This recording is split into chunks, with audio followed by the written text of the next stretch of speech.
Hi.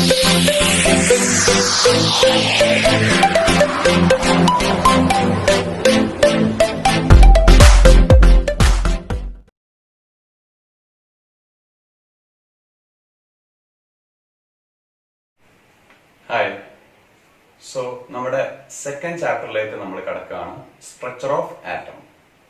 Okay, physical കെമിസ്ട്രിയിലുള്ള ഒരു chapter ആയിട്ട് വേണമെങ്കിൽ നമുക്ക് ഇതിനെ പരിഗണിക്കാം.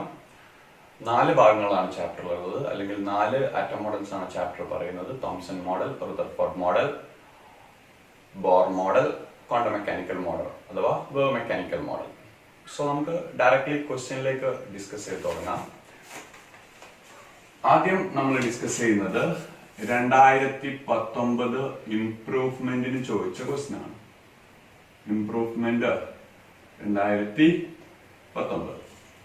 ഓക്കെ, ക്വസ്റ്റ്യൻ ഞാനൊന്ന് വായിക്കാം. Represent orbital with quantum number n equal to 5 and l equal to 3. വളരെ സിമ്പിൾ ആയിട്ടുള്ള 1 മാർക്കിന് ചോദിച്ചുള്ള ഒരു ക്വസ്റ്റ്യൻ. സോ നിങ്ങളോട് റെപ്രസെന്റ് ചെയ്യാൻ പറയുന്നത് represent the quantum number, represent the orbital. നിങ്ങൾ ഓർബിറ്റൽ റെപ്രസെന്റ് ചെയ്യുക. നിങ്ങൾക്ക് ക്വാണ്ടം നമ്പർ വാല്യൂസ് നമുക്ക് ഈ സ്ട്രീക്കിൽ തന്നെ, ഈ പാർട്ടിൽ തന്നെ ക്വാണ്ടം നമ്പേഴ്സ് 4 ഡിസ്ക്രൈബ് ചെയ്യാനായിട്ട് ഞാൻ ഡീറ്റെയിൽ ആയിട്ട് പറയാം. ക്വാണ്ടം നമ്പർ വാല്യൂസ് നിങ്ങൾക്ക് തന്നിട്ടുണ്ട്. Principal quantum number n equal to 5 എന്നും azimuthal quantum number l equal to 3 എന്നും തന്നിട്ടുണ്ട്. നിങ്ങളോട് ആ ഓർബിറ്റലിനെ റെപ്രസെന്റ് ചെയ്യാൻ പറയുന്നു. ശ്രദ്ധിക്കൂ, n വാല്യൂ ഈക്വൽ ടു 1 എന്ന് പറഞ്ഞാൽ അതെന്താ മീനിങ്? ഫസ്റ്റ് ഷെൽ ആണ് അല്ലേ? ആണോ?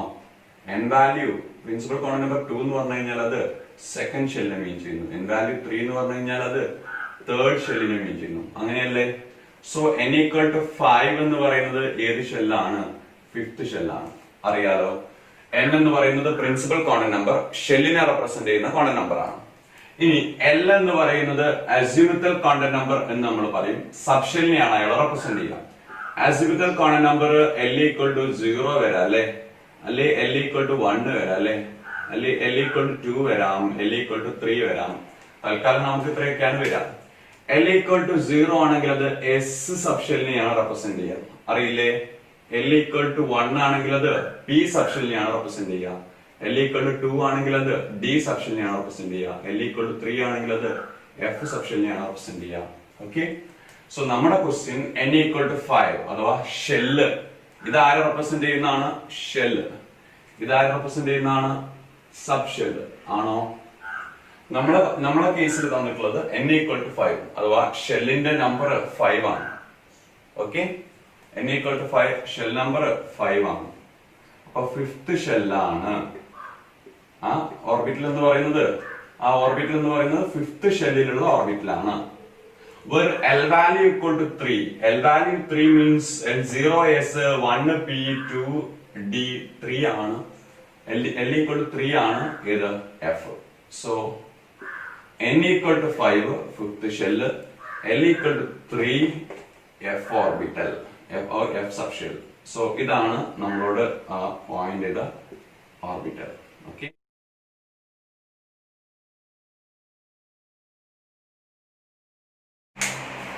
രണ്ടായിരത്തി 19 ഇംപ്രൂവ്മെന്റിലെ സെക്കൻഡ് ക്വസ്റ്റ്യൻ ശ്രദ്ധിക്കൂ.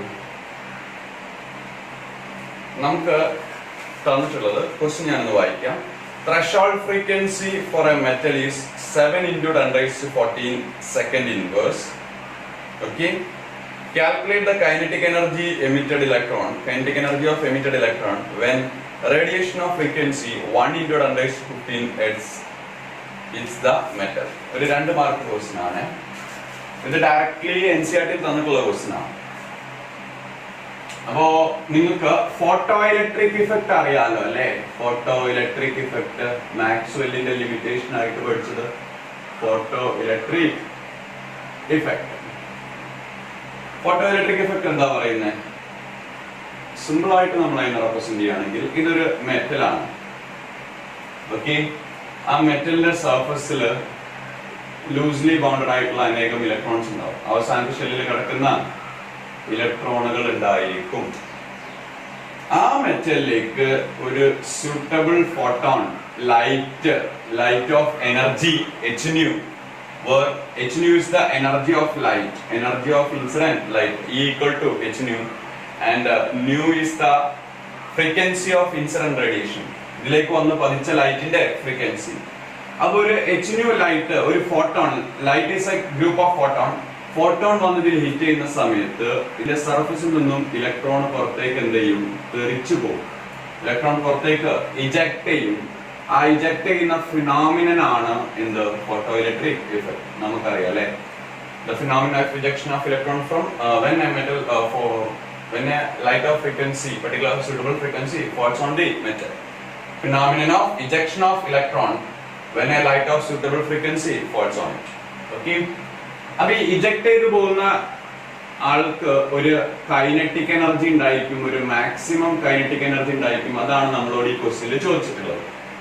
ഇനി ശ്രദ്ധിക്കേണ്ട വേറൊരു കാര്യം, ഓരോ മെറ്റലിനും ആ മെറ്റലിൽ നിന്നും ഒരു ഇലക്ട്രോൺ, ഓരോ മെറ്റലിനും ആ മെറ്റലിൽ നിന്നും ഒരു ഇലക്ട്രോൺ തെറിച്ച് പോകണമെങ്കിൽ, ആ മെറ്റലിൽ നിന്നും ഒരു ഇലക്ട്രോൺ തെറിച്ച് ഇവിടുന്ന് ഇതിലേക്ക് ലൈറ്റ് ഫോളോ ചെയ്യുമ്പോൾ, എനർജി ഫോളോ ചെയ്യുമ്പോൾ ഇതിൽ നിന്ന് ഒരു ഇലക്ട്രോൺ തെറിച്ച് പോകണമെങ്കിൽ ഓരോ മെറ്റലിനും ഒരു മിനിമം എനർജി എങ്കിലും എന്ത് ചെയ്തിരിക്കണം?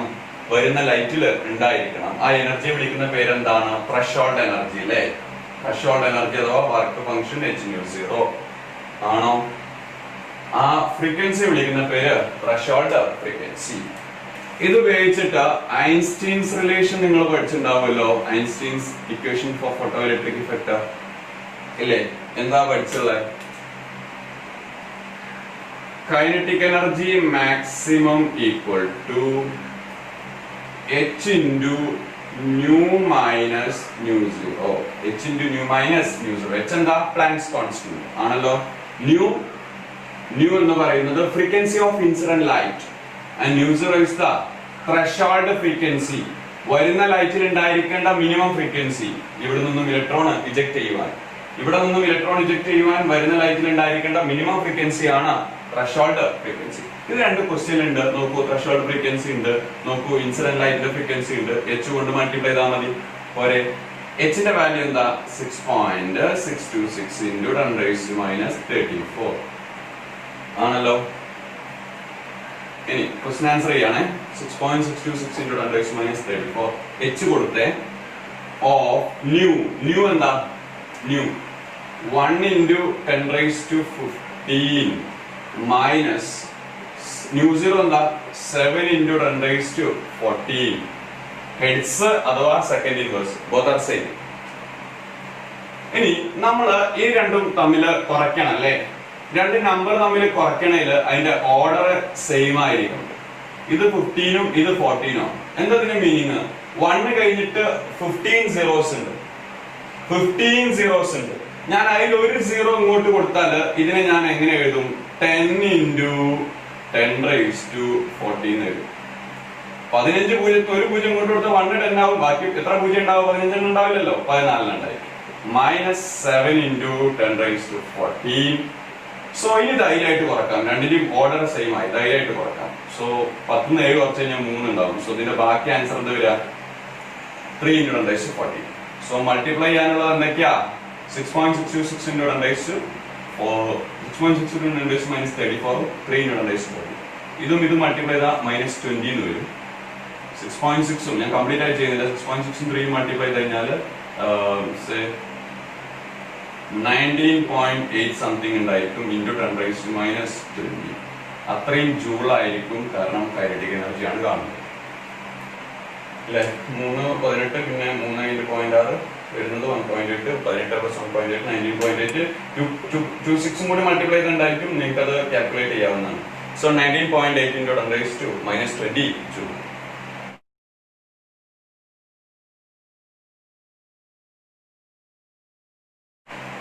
തേർഡ് ക്വസ്റ്റ്യൻ ശ്രദ്ധിക്കൂ. ക്വസ്റ്റ്യൻ ഞാൻ വായിക്കാം. ക്വസ്റ്റ്യൻ എങ്ങനെയാണ്? What are the important observations and conclusion made by Rutherford in his alpha particle scattering experiment? Give any two limitation of Rutherford nuclear atom model. 4 മാർക്കിന് ചോദിച്ചിട്ടുള്ളതാണ്. So ആകെ എത്ര മാർക്കായി? 1ഉം 2ഉം 4ഉം 7 മാർക്കിന് സ്ട്രക്ചർ ഓഫ് ആറ്റത്തിൽ നിന്നും 2019 improvement ചോദിച്ചിട്ടുണ്ട്. So നിങ്ങൾ ഓരോ ഇയറിലെയും chapter ഞാൻ question ഡിസ്പ്ലേയിൽ കാണിക്കുന്നുണ്ട്. സോ ഓരോ ഇയറിലെയും ചാപ്റ്ററിൽ ചോദിക്കുന്ന മാർക്കിന്റെ വെയിറ്റേജും കൂടെ നോക്കുക. നിങ്ങൾ അതിനനുസരിച്ച് എക്സാം ഡീൽ ചെയ്യാം. സോ ശ്രദ്ധിക്കൂ, ഒബ്സർവേഷനും കൺക്ലൂഷനുമാണ് നിങ്ങളോട് ചോദിച്ചിട്ടുള്ളത്. Rutherford alpha particle scattering experiment. എന്റെ experiment alpha particle scattering experiment. Alpha particle scattering experiment. Alpha particle scattering experiment കേട്ടിട്ടുണ്ടായിരിക്കുമല്ലോ അല്ലേ? ഒരു ലെഡിന്റെ ബ്ലോക്കില് റേഡിയം അല്ലെ, റേഡിയം എന്ന് പറയുന്ന എലിമെന്റ് പ്ലേസ് ചെയ്യും. റേഡിയം ആണ് ആൽഫ പാർട്ടിക്കിളിന്റെ സോഴ്സ്.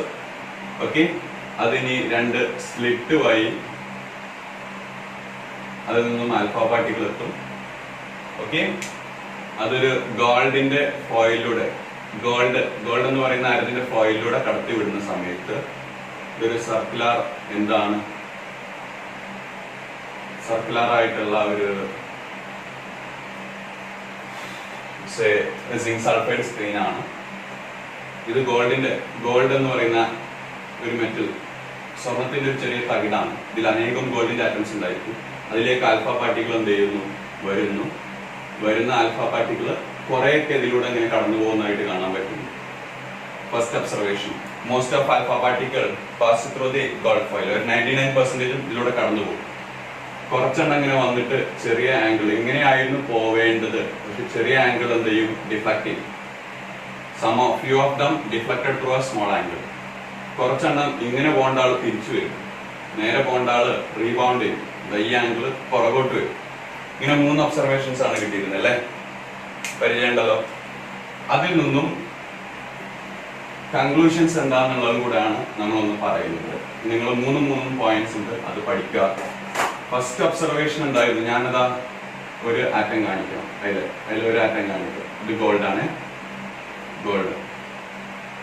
ഗോൾഡ് എന്ന് പറയുന്നത് ന്യൂക്ലിയസ് ആണത്. ഓക്കെ, ഗോൾഡിന്റെ പ്രത്യേകത, ഗോൾഡിന്റെ മാസ് 197 AMU ആണ്. ഗോൾഡിന്റെ അറ്റോമിക് നമ്പർ 79 ആയതുകൊണ്ട് അതിന്റെ പ്രോട്ടോൺസിന്റെ എണ്ണം 79 ആണ്. 79 പ്രോട്ടോൺസ് ഉണ്ടായിരിക്കും. അപ്പൊ ഈ ന്യൂക്ലിയസിന്റെ അകത്ത് 79 പോസിറ്റീവ് ചാർജ് ഉണ്ട്. ഈ ന്യൂക്ലിയസിന്റെ മാസ് 197 AMU ആണ്. ഇനി ഇതുവഴി കുറെ ആളുകൾ എന്ത് ചെയ്യുന്നുണ്ട്, കടന്നു പോകുന്നുണ്ടെന്നാണ് റദർഫോർഡ് പറഞ്ഞത്. ഇതിലൂടെ കടത്തിവിടുന്ന ആൽഫ പാർട്ടിക്കിൾ, ഗോൾഡിന്റെ പീസിലൂടെ കടത്തിവിടുന്ന ആൽഫ പാർട്ടിക്കിൾ കുറെ എണ്ണം കടന്നു പോകുന്നുണ്ട്. സോ ഫസ്റ്റ് ഒബ്സർവേഷൻ എന്താ, most of alpha particle passed through gold foil without any deflection. ഒരു വ്യതിയാനവും ഇല്ലാണ്ട് ഒരുപാട് ആൽഫ പാർട്ടിക്കിൾ എന്ത് ചെയ്യുന്നുണ്ട്, ഗോൾഡ് ഫോയിലൂടെ കടന്നു പോകുന്നുണ്ട്. അതിൽ നിന്നും അയാൾക്ക് എന്താ മനസ്സിലായേ, ആറ്റത്തിന്റെ ഓൾമോസ്റ്റ് ഓൾ പോർഷനും 99%-ിലൂടെ കടന്നു പോകുന്നുണ്ട്. അതിന്റെ അർത്ഥം ഓൾമോസ്റ്റ് ഓൾ പോർഷനും എന്താണ്, ആറ്റത്തിന്റെ ഓൾമോസ്റ്റ് ഓൾ പോർഷനും കാലിയാണ്, എംപ്റ്റി ആണ്. സോ ആ പറഞ്ഞ ഒബ്സർവേഷൻ അയാൾ ഉണ്ടാക്കിയ കൺക്ലൂഷൻ ആണ്, most space in an atom is empty. ആറ്റത്തിന്റെ ഭൂരിഭാഗവും എന്താണ്, എംപ്റ്റി ആണ്. രണ്ടാമത്തത് നോക്കൂ, നല്ലോണം ശ്രദ്ധിക്കുക. ഈ ന്യൂക്ലിയസിന്റെ അടുത്ത് കൂടെ പോകുന്ന ചില ആളുകള്, ഇങ്ങനെ പോകേണ്ട ആള് എന്ത് ചെയ്യുന്നുണ്ട്, ഡിഫ്ലക്ട് ചെയ്യുന്നുണ്ട്. ഇങ്ങനെയാണ് അയാൾ പോകേണ്ടത്, അയാൾ ഡിഫ്ലക്ട് ചെയ്യുന്നുണ്ട്. അതിന്റെ കാരണം എന്തെന്നോ, ആൽഫ പാർട്ടിക്കിളിന്റെ പോസിറ്റീവ് ചാർജ് എത്രയാ, ആൽഫ പാർട്ടിക്കിളിന്റെ മാസ് 4 AMU ആണ്. ആൽഫ പാർട്ടിക്കിളിന്റെ മാസ് 2 പോസിറ്റീവ് ചാർജ് ഉണ്ട്. അപ്പൊ ഈ 2 പോസിറ്റീവ് ചാർജുള്ള ആൽഫ പാർട്ടിക്കിൾ 79 പോസിറ്റീവ് ചാർജുള്ള ന്യൂക്ലിയസിന്റെ അടുത്ത് കൂടെ പോകുമ്പോൾ പോസിറ്റീവ് റിപ്പൾഷൻ ഉള്ളതുകൊണ്ടാണ് ആ ചെറിയ ആൽഫ പാർട്ടിക്കിൾ എന്ത് ചെയ്യുന്നത്, തെറിച്ചു പോകുന്നത്. അന്ന് ആ റിപ്പൾഷൻ എല്ലാ ഭാഗത്തും കണ്ടിട്ടില്ല. അതിനർത്ഥം ആ റിപ്പൾഷൻ ഈ ഒരു ഭാഗത്തായിട്ടേ, കുറഞ്ഞ ഭാഗത്തായിട്ടേ കണ്ടിട്ടുള്ളൂ. അതിന്റെ അർത്ഥം ആറ്റത്തിന്റെ ഫുൾ പോസിറ്റീവ് ചാർജും ഒരു പോയിന്റിൽ concentrated ആണെന്നുള്ളതാണ്. So most positive charge in an atom is concentrated in a point. അപ്പൊ സെക്കൻഡ് ഒബ്സർവേഷൻ എന്താ, a few of alpha particle deflected in a small angle. കുറച്ച് ചെറിയ ആംഗിൾ ഡിഫ്ലക്ട് ചെയ്തു. അതിൽ നിന്ന് മനസ്സിലായത് പോസിറ്റീവ് ചാർജിന്റെ അടുത്ത് കൂടെ പോയതാണെന്നാണ് മനസ്സിലായത്. hence almost all positive charge അല്ലെങ്കിൽ the entire positive charge മുഴുവൻ, the whole positive charge of atom concentrated in a point. Okay, third ആയിട്ടുള്ള ഒബ്സർവേഷൻ എന്താ, ചിലത് ഇങ്ങനെ കടന്നു വന്നിട്ട് തട്ടിയിട്ട് തിരിച്ചു പോരുന്നുണ്ടായിരുന്നു. വെരി ഫ്യൂ ഓഫ് ദം ഒരു 20,000 ഒന്നൊക്കെ എങ്ങനെ കാണിക്കുള്ളൂ. 1 in 20,000, 20,000 കടത്തിട്ടായാലും ഒന്നൊക്കെ എങ്ങനെ ബിഹേവ് ചെയ്യും, നേരെ തിരിച്ചു വരുന്നുണ്ട്. Okay, are deflected back. So very few of them deflected back. അത് അയാൾക്ക് മനസ്സിലായത് 4 AMU മാസുള്ള ആൽഫ പാർട്ടിക്കിളാണ്. അത് ചിലപ്പോ ന്യൂക്ലിയസിലേക്കായിരിക്കും തട്ടുന്നുണ്ടാവുക. കാരണം ന്യൂക്ലിയസിന്റെ മാസ് എത്രയാ? 197 AMU. ഇത്രയും മാസുള്ള ഒരു വസ്തുവിലേക്ക് 4 AMU മാസുള്ള വസ്തു തട്ടുമ്പോൾ കടന്നു പോകില്ല, തിരിച്ചു വരുന്ന ആൾക്ക് മനസ്സിലായി. സോ അയാൾ മനസ്സിലാക്കിയത് ആറ്റത്തിന്റെ ഫുൾ മാസും ഒരു പോയിന്റിൽ എന്താണ്? കോൺസെൻട്രേറ്റഡ് ആണ്. ഇങ്ങനെ ഒരുപാട് ഭാഗത്ത് തട്ടി തിരിച്ചു വരുന്നില്ല, ഒരു ചെറിയ ഭാഗം മാത്രം. അപ്പൊ ആറ്റത്തിന്റെ ഫുൾ മാസും ഒരു പോർഷനിൽ കോൺസെൻട്രേറ്റഡ് ആണെന്നാണ് പറഞ്ഞത്. Whole mass of atom concentrated in a point. ഇതാണ് 3 ഒബ്സർവേഷൻസും 3 കൺക്ലൂഷൻസും. First, most space in an atom is empty എന്ന് പറയുന്ന കൺക്ലൂഷൻ എവിടുന്ന് കിട്ടി? Most of alpha particle passed through gold foil without any deflection, ഒരു പ്രശ്നമില്ലാണ്ട് കടന്നുപോയി. രണ്ടാമത്തത്, entire positive charge of atom concentrated in a point എന്നുള്ള കൺക്ലൂഷൻ എവിടുന്ന് കിട്ടിയത്? Some of them deflected through a small angle. മൂന്നാമത്തത്, whole mass of atom concentrated in a point എവിടുന്ന് മനസ്സിലായത്? Say very few of them are deflected back എന്നുള്ള observation നിന്നുമാണ്.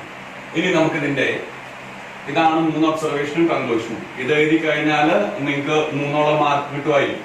ഇനി ഇതിന്റെ 2 ലിമിറ്റേഷൻസും കൂടെയാണ് അയാൾ എന്ത് ചെയ്ത് പറഞ്ഞത്. ഓക്കെ, ലിമിറ്റേഷൻ ഞാൻ വളരെ ഡീറ്റെയിൽ ആയിട്ട് പറയുന്നില്ല, 1 മാർക്കിനൊക്കെ അല്ലേ ഉള്ളൂ. ലിമിറ്റേഷൻ ഇയാൾ പറഞ്ഞ പോലെയാണ്, റുദർഫോർഡ് പറഞ്ഞ പോലെ ഒരു ന്യൂക്ലിയസിന് ചുറ്റും ഇലക്ട്രോൺസ് ഫിക്സഡ് സർക്കുലർ പാത്തിൽ റിവോൾവ് ചെയ്യുകയാണെങ്കിൽ ഈ റിവോൾവ് ചെയ്യുന്ന ഇലക്ട്രോൺ ആക്സിലറേറ്റ് ചെയ്യുകയും അത് നിരന്തരം എനർജി എമിറ്റ് ചെയ്യുമെന്നാണ് ജെയിംസ് ക്ലാർക്ക് മാക്സ്വെൽ എന്ത് ചെയ്തത്? വാദിച്ചത് അല്ലെങ്കിൽ പ്രൂവ് ചെയ്തത്. അങ്ങനെ ഇലക്ട്രോൺ എനർജി എമിറ്റ് ചെയ്ത് അതിന്റെ പാത്ത് ചുരുങ്ങി ഇലക്ട്രോൺ എന്തിൽ വന്ന് ഫോളോ ചെയ്യും? ന്യൂക്ലിയസിൽ വന്ന് ഫോളോ ചെയ്യുമെന്നും ഇലക്ട്രോണിന്റെ സ്റ്റെബിലിറ്റി നഷ്ടപ്പെടും, അല്ലെങ്കിൽ ആറ്റം തന്നെ ഇല്ലാണ്ടാവും. ആറ്റത്തിൽ ഇലക്ട്രോൺ വന്ന് ന്യൂക്ലിയസിൽ നിന്ന് ഫോളോ ചെയ്യുമ്പോൾ ആറ്റം തന്നെ ഇല്ലാണ്ടാവും.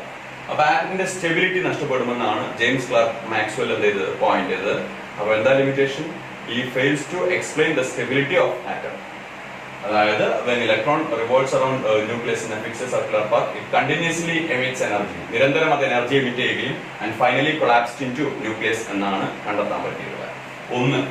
ഒന്നാമത്തത്. രണ്ടാമത്തത്, ഇലക്ട്രോണിക് കോൺഫിഗറേഷൻ അയാൾക്ക് പറയാൻ പറ്റിയിട്ടില്ല എന്നത് നീൽസ് ബോർ പറഞ്ഞിട്ടുണ്ടായിരുന്നു. വേണമെങ്കിൽ പറയാവുന്ന ഒരു ലിമിറ്റേഷൻ ആണ്. 3, ആറ്റത്തിന്റെ ഓരോ ഷെല്ലിലുള്ള ഇലക്ട്രോണിന്റെ എനർജി അയാൾ പറഞ്ഞിട്ടില്ല. ബോർ അത് നല്ല രീതിയിൽ പറഞ്ഞിട്ടുണ്ട്. 2 നിങ്ങളോട് ചോദിച്ച് ഒരു ഇമ്പോർട്ടന്റ് ആയിട്ടുള്ള ലിമിറ്റേഷൻ കൂടി പറയാം. 4 പറയുന്നത് നിങ്ങൾ ഏതെങ്കിലും 2 കൊടുക്കണം. അറ്റോമിക് സ്പെക്ട്രം റുദർഫോർഡ് എക്സ്പ്ലെയിൻ ചെയ്തിട്ടില്ല. Niels Bohr hydrogen spectrum explain ചെയ്തിട്ടുണ്ടായിരുന്നു. സോ 2 ലിമിറ്റേഷൻസ് തൽക്കാലം. ഈ fails to explain the stability of atom. 2, he is not able to explain the atomic spectrum. ഇത്രയുമാണ് 7 മാർക്കിന് സ്ട്രക്ചർ ഓഫ് ആറ്റത്തിൽ നിന്നും ഇംപ്രൂവ്മെന്റ് 2019 ഏറ്റവും തൊട്ട് മുമ്പ് സ്ട്രക്ചർ ഓഫ് ആറ്റത്തിൽ ചോദിച്ച ക്വസ്റ്റ്യൻസ്.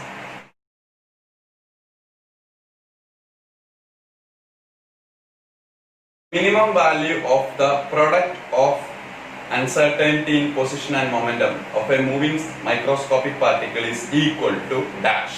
1 മാർക്കിന്. സോ എന്താ ചോദിച്ചേ? Product of uncertainty in momentum and position. Product of uncertainty in position delta X and product of uncertainty in momentum delta P. ഇതിന്റെ പ്രൊഡക്റ്റിന്റെ ഇത് രണ്ടുകൂടി മൾട്ടിപ്ലൈ ചെയ്താലുള്ള മിനിമം എത്രയാണെന്നാണ് ചോദിച്ചത്. നിങ്ങൾ ഹെയ്സൻബർഗ് അൺസർട്ടൈനിറ്റി പ്രിൻസിപ്പിൾ കേട്ടിട്ടുണ്ടല്ലോ.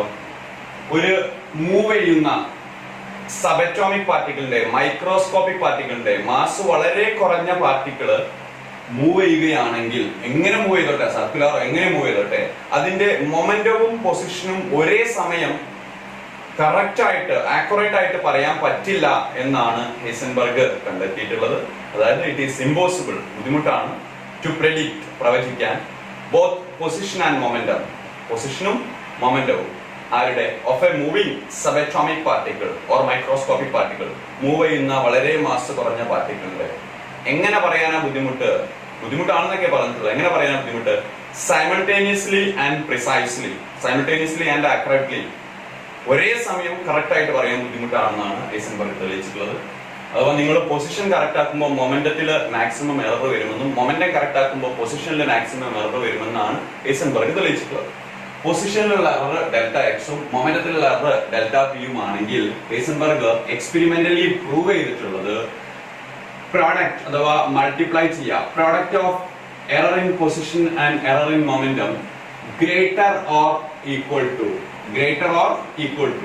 ഒന്ന് ഈ രണ്ടും മൾട്ടിപ്ലൈ ചെയ്താൽ കൂടാം, വലുതാവാം, അല്ലെങ്കിൽ തുല്യം വരെ ആവാം.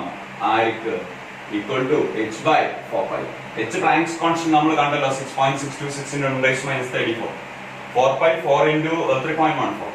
ഈ ഒരു വാല്യൂവിനേക്കാൾ കൂടുകയോ അല്ലെങ്കിൽ ഏറിപ്പോയാൽ ഇതിന് തുല്യമാവുകയോ ചെയ്യുള്ളൂ ഒരു മൂവിംഗ് സബറ്റോമിക് പാർട്ടിക്കിളിന്റെ പൊസിഷനിലുള്ള എററും അൺസർട്ടൈനിറ്റിയും മൊമെന്റത്തിലുള്ള അൺസർട്ടൈനിറ്റിയും എന്നാണ് ആര് തെളിയിച്ചത്? ഹൈസൻബർഗ് തെളിയിച്ചത്. ഇതാണ് ഹൈസൻബർഗിന്റെ നമ്മൾ യൂസ് ചെയ്യുന്ന ഇക്വേഷൻ അല്ലേ? അപ്പൊ നിങ്ങൾ പറ, ഈ രണ്ടും കൂടെ മൾട്ടിപ്ലൈ ചെയ്താൽ കൂടാം അല്ലെങ്കിൽ തുല്യം വരെ ആവാം, ഒരിക്കലും കുറയില്ല. അപ്പൊ ഇതിന്റെ മിനിമം വാല്യൂ എന്താ? കുറഞ്ഞാലല്ലേ പ്രശ്നമുള്ളൂ. മിനിമം വാല്യൂ എന്താ?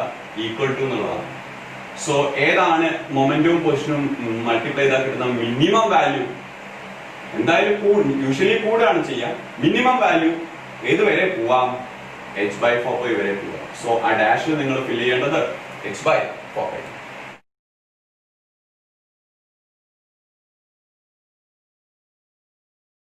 സെക്കൻഡ് ക്വസ്റ്റ്യൻ നോക്കൂ. ക്വസ്റ്റ്യൻ ഞാൻ വായിക്കാം. Mention two observation which could not be explained wave nature of electromagnetic radiation. So 2 മാർക്കിന് ചോദിച്ചൊരു ക്വസ്റ്റ്യൻ. നിങ്ങളോട് മെൻഷൻ ചെയ്യാൻ, സ്റ്റേറ്റ് ചെയ്യേണ്ട ആവശ്യമില്ല, 2 മാർക്കിനുള്ളൂ. ജസ്റ്റ് പോയിന്റ് ചെയ്താൽ മതി എന്താണ് ആ സാധനങ്ങൾ എന്നുള്ളത്. 2 ഒബ്സർവേഷൻസ് മെൻഷൻ ചെയ്യണം. ആ ഒബ്സർവേഷൻസിന്റെ പ്രത്യേകത എന്താണ്? അത് വേവ് നേച്ചറിന് കൊണ്ട് എന്ത് ചെയ്യാൻ പറ്റുന്നില്ല. ഇലക്ട്രോൺസിന്റെ അല്ലെങ്കിൽ പാർട്ടിക്കിളിന്റെ വേവ് നേച്ചറിനെ കൊണ്ട്, വസ്തുക്കളുടെ വേവ് നേച്ചറിനെ കൊണ്ട് പറയാൻ പറ്റാത്ത, റേഡിയേഷൻ ഒന്നും വേവ് നേച്ചറിനെ കൊണ്ട് പറയാൻ പറ്റാത്ത 2 ഫിനോമിനൻസ് എക്സ്പ്ലെയിൻ ചെയ്യാനാണ് പറയുന്നത്. ആരാണ് വേവ് നേച്ചറിനെ കുറിച്ച് സംസാരിച്ചത്? വേവ് നേച്ചറിനെ കുറിച്ച് സംസാരിച്ചത് മാക്സ്വെൽ ആണ്. മാക്സ്വെൽ എന്താ പറഞ്ഞത്? ഒരു ബോഡി എമിറ്റ് ചെയ്യുകയാണെങ്കിലും, എനർജി എമിറ്റ് ചെയ്യുകയാണെങ്കിലും, എനർജി അബ്സോർബ് ചെയ്യുകയാണെങ്കിലും, മീൻസ് ഉത്സർജിക്കുകയാണെങ്കിലും ആഗിരണം ചെയ്യുകയാണെങ്കിലും അത് കണ്ടിന്യൂസ് ആയിരിക്കും എന്നാ പറഞ്ഞ. കണ്ടിന്യൂസ് ആയിരിക്കും. അത് 10 ജൂൾ അബ്സോർബ് ചെയ്യുകയാണെങ്കിൽ ഓൾവേസ് 10 ജൂൾ ആയിരിക്കും എന്നുള്ള രീതിയിലാണ് മാക്സ്വെൽ എന്ത് ചെയ്തത് പറഞ്ഞത്. പക്ഷേ കണ്ടിന്യൂസ് അല്ലാണ്ട് discontinuous packets of energy emit ചെയ്യുകയും അബ്സോർബ് ചെയ്യുകയും ചെയ്യുന്ന ഒരുപാട് ഫിനോമിനൻസ് ഉണ്ട്. അതിലൊരു 3 ഫിനോമിനൻസ് നിങ്ങൾ സ്ട്രക്ചർ ഓഫ് ആറ്റത്തിൽ പഠിക്കുന്നുണ്ട് പ്ലസ് 1-ല്. എന്താ പറഞ്ഞേ? ഡിസ്കണ്ടിന്യൂസ് പാക്കറ്റ്സ് ഓഫ് എനർജി അഥവാ ക്വാണ്ടം ഓഫ് എനർജി എന്ന് പറയും. ക്വാണ്ടം ഓഫ് എനർജി എമിറ്റ് ചെയ്യുകയും, ഡിസ്കണ്ടിന്യൂസ് പാക്കറ്റ്, കണ്ടിന്യൂസ് അല്ല, കണ്ടിന്യൂസ് ആണെന്നാണ് ആര് പറഞ്ഞേ? കണ്ടിന്യൂസ് എന്നാണ് ആര് പറയുന്നത്? വേവ് നേച്ചർ പറയുന്നത്. കണ്ടിന്യൂസ് അല്ല, ഡിസ്കണ്ടിന്യൂസ് ആയിട്ട് ഒരുപാട് ഫിനോമിനൻസ് ഉണ്ട്. എങ്കിൽ അതായിരിക്കും ആർക്ക് പറയാൻ പറ്റാത്തത്? വേവ് നേച്ചറിന് പറയാൻ പറ്റാത്തത്. എങ്കിൽ അതാണ് നിങ്ങളോട് ചോദിച്ചത് ഡിസ്കണ്ടിന്യൂസ് എമിഷൻ അബ്സോർപ്ഷന് എക്സാമ്പിളുകളായിട്ടുള്ളത്. അതിൽ ഒന്നാണ് പഠിച്ചിട്ടുണ്ട്, ഫോട്ടോ ഇലക്ട്രിക് ഇഫക്ട്. ഞാൻ തൊട്ട് മുമ്പുള്ള ക്വസ്റ്റ്യനിൽ എക്സ്പ്ലെയിൻ ചെയ്തിട്ടുണ്ടായിരുന്നു എന്താണ് ഫോട്ടോ ഇലക്ട്രിക് ഇഫക്ട്. അവിടെ എനർജി കണ്ടിന്യൂസ് ആയിട്ടല്ല വരുന്നത്, ഡിസ്കണ്ടിന്യൂസ് പാക്കറ്റ്സ് ആയിട്ടാണ് വരുന്നത്. 2 ബ്ലാക്ക് ബോഡി റേഡിയേഷൻ. അത് പരിചയം ഉണ്ടായിരിക്കും അല്ലെ? ഒരു ബോഡി അതിലേക്ക് ഫോളോ ചെയ്യുന്ന എല്ലാ റേഡിയേഷനെയും അത് അബ്സോർബ് ചെയ്യുകയും എമിറ്റ് ചെയ്യുകയും ചെയ്യും. അതാണ് ബ്ലാക്ക് ബോഡി. ഇനി ആ ബ്ലാക്ക് ബോഡിയിൽ നിന്നും എമിറ്റ് ചെയ്യുന്ന റേഡിയേഷൻ, അതാണ് ബ്ലാക്ക് ബോഡി റേഡിയേഷൻ. അവിടെ മാക്സ്വെല് എനർജി കാണാൻ ഒരു എക്സ്പ്രഷൻ ഒക്കെ പറഞ്ഞതായിട്ട് നിങ്ങൾ പഠിച്ചിട്ടുണ്ടായിരിക്കും. E is equal to Nhν അല്ലെ? hν എന്താ? Quantum packet of energy, quantum of energy. n എന്താ? അങ്ങനെയുള്ള എത്ര ക്വാണ്ടംസ്, നമ്പർ ഓഫ് ക്വാണ്ടംസ്. ഇനി ഒരു ഫിനോമിനനും കൂടെ ഉണ്ട്. എന്താ പഠിച്ചിട്ടുള്ളത്? സ്പെക്ട്രം അല്ലെ? ഹൈഡ്രജന്റെ സ്പെക്ട്രം ഒക്കെ ഡിസ്കണ്ടിന്യൂസ് ലൈൻസ് അല്ലേ നിങ്ങൾ കാണുന്നത്? ലൈമാൻ ബാമർ പാഷൻ എന്നൊക്കെ പറഞ്ഞിട്ട് ഡിസ്കണ്ടിന്യൂസ് എമിഷൻസ് ആണ് നിങ്ങൾ കാണുന്നത്. ഒരു കണ്ടിന്യൂസ് അല്ല, ഡിസ്കണ്ടിന്യൂസ് എമിഷൻസ് ആണ് കാണുന്നത്. സോ ഇതെല്ലാം ഫോട്ടോ ഇലക്ട്രിക് ഇഫക്ട് ആണെങ്കിലും ബ്ലാക്ക് ബോഡി റേഡിയേഷൻ ആണെങ്കിലും സ്പെക്ട്രം, അറ്റോമിക് സ്പെക്ട്രം ആണെങ്കിലൊക്കെ ഡിസ്കണ്ടിന്യൂസ് എമിഷൻ അബ്സോർപ്ഷൻ എക്സാമ്പിളുകളാണ്. എങ്കിൽ അതൊന്നും കണ്ടിന്യൂസ് ആയിരിക്കും എല്ലായ്പ്പോഴും എന്ന് പറഞ്ഞ വേവ് നേച്ചറിനെ കൊണ്ട് അല്ലെങ്കിൽ മാക്സ്വെൽ തിയറിനെ കൊണ്ട് എന്ത് ചെയ്യാൻ പറ്റില്ല? എക്സ്പ്ലെയിൻ ചെയ്യാൻ പറ്റില്ല. So observation which not explained by wave nature is photo electric effect, black body radiation, spectrum, electromagnetic spectrum.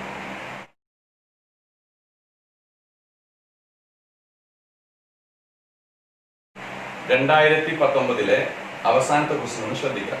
Question ഞാൻ വായിക്കാം. Explain quantum number, give importance of 4 quantum numbers using Pauli's exclusion principle.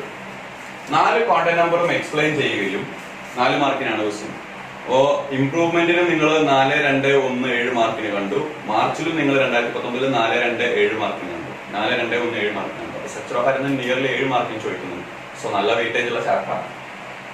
Content numbers നിങ്ങളോട് എന്ത് ചെയ്യാൻ പറയുന്നു? Explain ചെയ്യാൻ പറയുന്നു. 4 content numbers കേട്ടോ. ഞാനൊന്ന് ചെറിയ രീതിയിൽ എക്സ്പ്ലെയിൻ ചെയ്യാം. എക്സ്പ്ലെയിൻ ചെയ്യാൻ പറഞ്ഞ് 4 മാർക്ക് ചോദിച്ചു കഴിഞ്ഞാൽ ഒരുപാട് പറയണ്ട. എന്താണ് ആ കോണ്ടന്റ് നമ്പർ?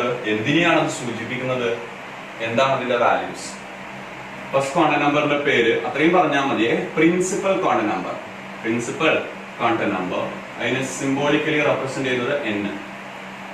ഓക്കെ, എന്തിനെ സൂചിപ്പിക്കുന്നതാണിത്? Represent shell where electron reside അല്ലെ? ഒരു ഇലക്ട്രോൺ കിടക്കുന്ന ഷെല്ലിനെ സൂചിപ്പിക്കുന്നതാണ്. ഇലക്ട്രോൺ കിടക്കുന്ന ഒരു ആറ്റത്തിന്റെ അകത്ത് ഇലക്ട്രോൺ കിടക്കുന്ന ഷെല്ലിനെ സൂചിപ്പിക്കുന്നതാണ് പ്രിൻസിപ്പൽ കോണ്ടന്റ് നമ്പർ അല്ലെ? വാല്യൂസ് എന്താ വരുന്നത്? വാല്യൂസ് 4 മാർക്കിനാണ്. 4 കോണ്ടന്റ് നമ്പർ ഉണ്ട്. ഓരോന്ന് എഴുതിയ ഓരോ മാർക്ക് ആയിട്ടുള്ളൂ. ഒരുപാട് വലിച്ച എഴുതണ്ട. വാല്യൂസ് എന്നിന്റെ വാല്യൂസ് 0 വരില്ല. 1, 2, 3, 4. ഞാൻ നേരത്തെ ഒരു ക്വസ്റ്റ്യൻ പറഞ്ഞിട്ടുണ്ട്. n 1 ആണെങ്കിൽ first shell, second shell, third shell, fourth shell. അഥവാ k shell, l shell, m shell, n shell. Okay, second quantum number ആണ് azimuthal quantum number. Azimuthal quantum number അഥവാ small l. Okay, azimuthal quantum number എന്തിനെയാണ് represent ചെയ്യുന്നത്? Represent sub energy level അഥവാ subshell and its shape. സബ്ഷെല്ലുകളും അതിന്റെ ഷേപ്പിനെയൊക്കെ represent ചെയ്യുന്നത്. Values എന്താ വരിക? എല്ലിന്റെ വാല്യൂസ്. എല്ലിന്റെ വാല്യൂസ് വരുന്നത് എവിടെ മുതൽ എവിടെ വരെയാണ്? 0 മുതൽ n-1 വരെ വരും. 0 to n-1. എല്ലിന്റെ വാല്യൂസ് എവിടെ മുതൽ എവിടെ വരുന്നതാണ്? 0 to n-1. അപ്പൊ 0 വരാം, 1 വരാം, 2 വരാം, 3 വരാം, എന്ത് വരാം. n എവിടെ വരെ പോകുന്നു? 0 മുതൽ. ഇപ്പൊ 5 ആണ് n എങ്കിൽ എന്തൊക്കെ വാല്യൂ? 0 ഉണ്ടാവും, 1 ഉണ്ടാവും, 2 ഉണ്ടാവും, 3 ഉണ്ടാവും, 4 ഉണ്ടാവും, 5 ഉണ്ടാവില്ല. കാരണം n 5 ആണ്. n-നേക്കാൾ ഒരു പടി താഴെ ഉണ്ടാവുള്ളൂ. n-1 വരെ ഉണ്ടാവും. സോ 4 വരെ അവിടെ വരുള്ളൂ. 0, 1, 2, 3, 4. ഓക്കെ, സോ n 0 ആണെങ്കിൽ അത് s സബ്ഷെല്ലാണ്. സബ്ഷെല്ലിനെ സൂചിപ്പിക്കുന്നത് L 0 ആണെങ്കിൽ S സബ്ഷെല്ലാണ്. L 1 ആണെങ്കിൽ നേരത്തെ പറഞ്ഞു P സബ്ഷെല്ലാണ്. 2 ആണെങ്കിൽ D ആണ്. 3 ആണെങ്കിൽ F ആണ്. മൂന്നാമത്തെ കോണ്ടന്റ് നമ്പർ ആണ് magnetic content number. Magnetic content number അഥവാ M എന്ന് പറയും. മാഗ്നറ്റിക് കോണ്ടന്റ് നമ്പർ എന്തിനെയാണ് സൂചിപ്പിക്കുന്നത്? സബ്ഷെല്ലിനകത്തുള്ള ഓർബിറ്റൽസിനെ. ഓർബിറ്റൽസ് ഇന്നെ സബ്ഷെൽ, ഒരു സബ്ഷെല്ലിനകത്തുള്ള ഓർബിറ്റൽസിനെ സൂചിപ്പിക്കും. Number of orbitals and their relative orientation. Okay, ഇതിന്റെ വാല്യൂ എന്താ വരുന്നത്? വാല്യൂ പറ. വാല്യൂ വരുന്നത് m is equal to -L2 + L ആണ്. നിങ്ങൾക്ക് ഒരു സബ്ഷെല്ല് വാല്യൂ തന്നു എന്ന് പറഞ്ഞു കഴിഞ്ഞാൽ എങ്ങനെ തരുന്നത്? L വാല്യൂ തന്നു. L1 എന്ന് പറഞ്ഞാൽ ഫസ്റ്റ് L1 എന്ന് പറഞ്ഞു കഴിഞ്ഞാൽ P സബ്ഷെല്ല്. Lന്റെ വാല്യൂ കിട്ടിയ ആ Lല് -L മുതൽ +L വരെ ഉണ്ടായി. അതായത് ഇപ്പൊ P ആണ് ഞാൻ എടുക്കുന്നെങ്കിൽ P ന്റെ L വാല്യൂ എന്താ? 1. അപ്പൊ M വാല്യൂ എന്താ? -1 to +1. അതെത്രയാ? -1, 0, 1 അല്ലേ? കണ്ടിട്ടില്ലേ ഇങ്ങനെ 3 ബോക്സുകളായിട്ട് 3 ഓർബിറ്റൽസ് ഉണ്ടായി. 3 ഓർബിറ്റൽസ്, അതിൽ 6 ഇലക്ട്രോണുകൾ പോകും. ഒരു ഓർബിറ്റിൽ 2 ഇലക്ട്രോൺ, 3 ഓർബിറ്റിൽ 6 ഇലക്ട്രോണുകൾ പോകും. സോ ഒരു ഇലക്ട്രോൺ കിടക്കുന്ന ഓർബിറ്റൽസിനെയും അതിന്റെ ഷേപ്പ്, അതിലുള്ള വ്യത്യസ്ത ഓറിയന്റേഷൻ അല്ലെ? ഈ 3 നിങ്ങൾ PX, PY, PZ എന്നൊക്കെ പറഞ്ഞ് ഷേപ്പും പഠിച്ചിട്ടുണ്ടായിരുന്നു. അതിന്റെ വ്യത്യസ്ത ഓറിയന്റേഷൻ ഒക്കെയാണ് റെപ്രസെന്റ് ചെയ്യുന്നത്. മാഗ്നറ്റിക് കോണ്ടന്റ് നമ്പർ റെപ്രസെന്റ് ചെയ്യുന്നത്. ഒരു കോണ്ടന്റ് നമ്പർ കൂടി ഉണ്ട്. ഇനി ഒരു ഓർബിറ്റല്ലേ, ഈ ബോക്സ് ഒരു ഓർബിറ്റലാണ്. ഒരു ഓർബിറ്റിൽ 2 ഇലക്ട്രോൺ ആണ് ഉണ്ടാകുക. ഈ 2 ഇലക്ട്രോണുകൾ 2 രീതിയിൽ സ്പിൻ ചെയ്യുന്ന പറയാ. അതിനെ റെപ്രസെന്റ് ചെയ്യുന്ന 4th കോണ്ടന്റ് നമ്പർ പേര് spin quantum number. Spin quantum number S. എന്തിനെ റെപ്രസെന്റ് ചെയ്യുന്നു? Represent the spin motion of electron. Spin motion of electron around nucleus. ചിലപ്പോൾ ഇലക്ട്രോൺ ക്ലോക്ക് വൈസ് സ്പിൻ ചെയ്യുന്നതാവാം, ചിലപ്പോൾ ആന്റി ക്ലോക്ക് വൈസ് സ്പിൻ ചെയ്യുന്നതാവാം. Clock vice spin ചെയ്യുന്നതാണെങ്കിൽ അതിന്റെ value +, anti clock vice spin ചെയ്യുന്നതാണെങ്കിൽ അതിന്റെ വാല്യൂ മൈനസ് ആക്കാം. ക്ലോക്ക് വൈസ് ആണ് ഇലക്ട്രോൺ എങ്ങനെ റെപ്രസെന്റ് ചെയ്യും, ആന്റി ക്ലോക്ക് വൈസ് ആണെങ്കിൽ ആ ഇലക്ട്രോൺ എങ്ങനെ റെപ്രസെന്റ് ചെയ്യും. സോ ഒരു ആറ്റത്തിന്റെ അകത്തുള്ള ഇലക്ട്രോണിന്റെ സ്പിൻ മോഷൻ, ഓർബിറ്റലിന്റെ അകത്തുള്ള ആറ്റത്തിന്റെ അകത്ത് ഷെല്ലിന്റെ അകത്ത് സബ്ഷെല്ലിന്റെ അകത്ത് ഓർബിറ്റലിന്റെ അകത്തുള്ള ഇലക്ട്രോണിന് രണ്ട് രീതിയിലുള്ള സ്പിൻ മോഷൻ ഉണ്ടാവാം, clockwise or anticlockwise. അതിനെ സൂചിപ്പിക്കുന്നതാണ് സ്പിൻ ക്വാണ്ടം നമ്പർ. ഇനി ഇത്രയുമാണ് നിങ്ങളോട് എക്സ്പ്ലെയിൻ ചെയ്യാൻ ചോദിച്ചത്, 4 ക്വാണ്ടം നമ്പേഴ്സ് അല്ലേ. ഞാനത് ചെറിയ രീതിയിൽ എക്സ്പ്ലെയിൻ ചെയ്തു. ഇത്രയും എക്സ്പ്ലെയിൻ ചെയ്താൽ മതിയാവും, കാരണം ഇതിന് തന്നെ ഇനി പോളിസ് എക്സ്ക്ലൂഷൻ പ്രിൻസിപ്പിൾ കൂടെ പറഞ്ഞാലും നിങ്ങൾക്ക് 4 മാർക്ക് സ്കോർ ചെയ്യേണ്ടി വരാം. അപ്പൊ പോളിസ് എക്സ്ക്ലൂഷൻ പ്രിൻസിപ്പിൾ എന്താണ്? പോളിസ് എക്സ്ക്ലൂഷൻ പ്രിൻസിപ്പിൾ എന്താണ്? No two electrons in an atom can have all the 4 quantum numbers same. അതായത് ഒരു ആറ്റത്തിലെ 2 ഇലക്ട്രോണുകൾക്ക് ഒരിക്കലും 4 ക്വാണ്ടം നമ്പറും സെയിം ആവില്ല. അതാണ് ഈ 4 ക്വാണ്ടം നമ്പറും പോളിസ് എക്സ്ക്ലൂഷൻ പ്രിൻസിപ്പിളും തമ്മിലുള്ള ബന്ധം. ഞാനിപ്പോ ഒരു എക്സാമ്പിൾ എടുക്കാമേ. ബോറോന്റെ കെമിക് നമ്പർ 5, അതിന്റെ electronic configuration 1s2 2s2 2p1. അതിന്റെ subshell configuration 1s2 2s2 2p1. എങ്ങനെ ഉണ്ടാവുക? ഇങ്ങനെ അല്ലേ. ഒരാറ്റത്തിലെ 2 ഇലക്ട്രോണുകൾ ഞാൻ എടുത്തു. ഇതൊരു ഇലക്ട്രോൺ എ, ഇതൊരു ഇലക്ട്രോൺ ബി. ഇതിന്റെ മാഗ്നറ്റിക് ക്വാണ്ടം നമ്പർ 0 0 അല്ലേ. ഇത് പി അല്ലേ. Magnetic quantum number -1 0 +1 magnetic quantum number. ഇതിന്റെ ക്വാണ്ടം നമ്പേഴ്സ് പറഞ്ഞ എ എന്ന് പറയുന്ന ഇലക്ട്രോണിന്റെയും ബി എന്ന് പറയുന്ന ഇലക്ട്രോണിന്റെയും n l ml s ഇത്രയും പറ. എന്താ പറയണ്ടത്? n l value m value s value. ഈ എയുടെയും ബിയുടെയും പറ. എയുടെ n വാല്യൂ 2, ബി എന്ന് പറയുന്ന ഇലക്ട്രോണിന്റെയും ഷെല്ലിന്റെ വാല്യൂ എന്താ? 2 തന്നെയാണ്. എൽ വാല്യൂ ഇത് എസ് ആണ്. എസ് ആവുമ്പോ എൽ എന്താ? 0. പക്ഷെ അത് പി ആണ്, അതുകൊണ്ട് എൽ എന്താ? 1. M value magnetic quantum number 0 ആണ് എസ്. പക്ഷെ എല്ലിൻ്റെത് -1. ഓക്കെ. ഇനി പറയൂ. സ്പിന്ന് അല്ലെ. സ്പിന്ന് ഇത് പ്ലസ് ഹാഫാ. ക്ലോക്ക് വൈസ് അല്ലേ നിൽക്കുന്നേ. ഇതും പ്ലസ് ഹാഫാ. ഓക്കെ. ഈ 4 ക്വാണ്ടം നമ്പറും എന്താവൂല? ഈ 4 ക്വാണ്ടം നമ്പേഴ്സും ഒരിക്കലും ഒരു ആറ്റത്തിലെ 2 ഇലക്ട്രോണുകൾ, ഇത് ബോറോൺ എന്ന് പറഞ്ഞ ആറ്റത്തിലെ 2 ഇലക്ട്രോണുകളാണ്. അവർക്ക് ഈ 4 ക്വാണ്ടം നമ്പേഴ്സും പ്രിൻസിപ്പൽ, അസിമുത്തൽ, മാഗ്നറ്റിക്, സ്പിൻ, ഈ 4 ക്വാണ്ടം നമ്പേഴ്സ് ഒരിക്കലും സെയിം ആവില്ല എന്നുള്ളതാണ് പോളിസ് എക്സ്ക്ലൂഷൻ പ്രിൻസിപ്പിൾ. ഇതാണ് quantum number Pauli's exclusion principle തമ്മിലുള്ള ബന്ധം. 3 വരെ സെയിം ആവാം, പക്ഷെ 4 ഒരിക്കലും എന്താവില്ല? സെയിം ആവില്ല.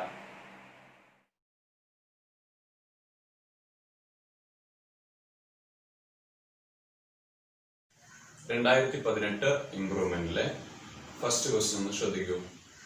ക്വസ്റ്റ്യൻ ഞാൻ വായിക്കാം. Name the quantum number which gives spatial orientation of an orbital with respect to coordinate axis. So coordinate ആക്സിസുമായി ബന്ധപ്പെട്ടിട്ട്, കോർഡിനേറ്റ് ആക്സിസ് എന്ന് പറയുന്നത് എന്താണ്? എക്സ് വൈ ഇസഡ് ആക്സിസില് നമ്മള് ഓർബിറ്റൽസിന്റെ ഓറിയന്റേഷൻ കാണിക്കാറുണ്ടല്ലോ. അതിനെ റെപ്രസെന്റ് ചെയ്യുന്ന ക്വാണ്ടം നമ്പർ ആരാണെന്ന് തൊട്ട് മുമ്പത്തെ പാർട്ടിലെ ക്വസ്റ്റ്യൻസിൽ നമ്മൾ ഡിസ്കസ് ചെയ്തു. 2019 ആരായിരിക്കും അത്? മാഗ്നറ്റിക് ക്വാണ്ടം നമ്പർ ആയിരിക്കും. Magnetic quantum number. Okay. Magnetic quantum number എന്തിനെ കുറിച്ചാണ് പറയുന്നത്? About orbitals and their special arrangement. For example, P എന്ന് പറയുന്ന സബ്ഷെൽ നമ്മൾ എടുക്കുന്നു. അതിന്റെ എൽ വാല്യൂ എന്താണ്? 1. സോ ഇതിന്റെ മാഗ്നറ്റിക് ക്വാണ്ടം നമ്പർ m എന്താണ്? -1 to +1 ആണ്. അഥവാ മാഗ്നറ്റിക് ക്വാണ്ടം നമ്പേഴ്സ് -1 0 +1. ഈ -1 0 +1 എന്നുള്ളത് 3 ഓർബിറ്റലുകളല്ലേ? ആണോ? അതിൽ ആരൊക്കെയുണ്ട്? px ഉണ്ട്, py ഉണ്ട്, pz ഉണ്ട്. അപ്പൊ ഈ 3 ഓർബിറ്റലുകൾ ഉണ്ടെന്ന് നമുക്ക് പറഞ്ഞു തന്നത് ഏത് ക്വാണ്ടം നമ്പറാ? മാഗ്നറ്റിക് ക്വാണ്ടം നമ്പറാ. അത് ഒരു സബ്ഷെല്ലിന് -L മുതൽ L വരെ ഉണ്ടായിരിക്കും.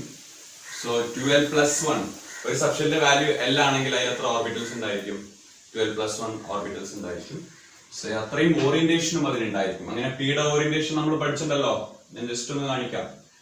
px dumbbell shape, px dumbbell along x axis, py dumbbell along y axis, pz a dumbbell along z axis. So ഇതാണ് ഓറിയന്റേഷൻ എന്ന് പറയുന്നത്. ആ ഓരോ ഓർബിറ്റൽസിന്റെയും കോർഡിനേറ്റ് ആക്സിസുകൾ അഥവാ XY ആക്സിസുകളിലെ ഓറിയന്റേഷൻ അതിനെ സൂചിപ്പിക്കുന്ന കോണ നമ്പർ. ഇങ്ങനെ 3 എണ്ണം ഉണ്ട്, 3 ഓറിയന്റേഷൻ ഉണ്ടെന്ന് കിട്ടിയത് മാഗ്നറ്റിക് കോണ നമ്പർ വഴിയാണ്. ഇതാണ് ഫസ്റ്റ് ക്വസ്റ്റ്യൻ.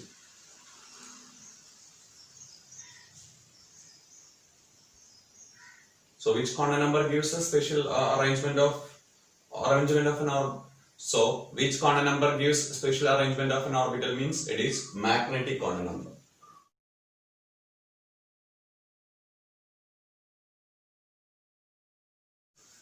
Second question നോക്കൂ.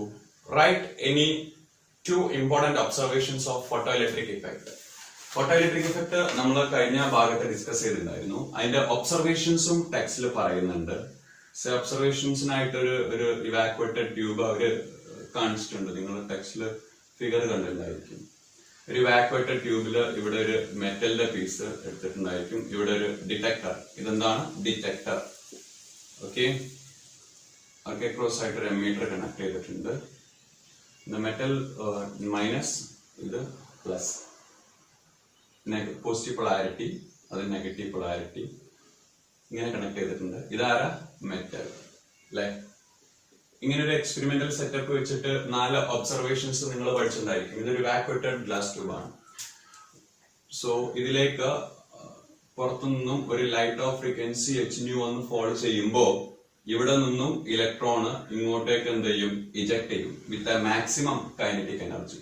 So when A light of suitable frequency falls on that metal, electrons from the surface is ejected.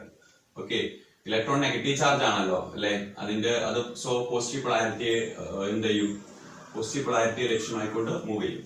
So electron negative പോസിറ്റീവിലേക്ക് move ചെയ്യുന്നതിന്റെ ഫലമായിട്ട് ഇവിടെ ഒരു കറണ്ട് റീഡിംഗ് ഉണ്ടായിരിക്കും. അതിന് ഫോട്ടോ ഇലക്ട്രിക് കറണ്ട് എന്നൊക്കെ പറയും.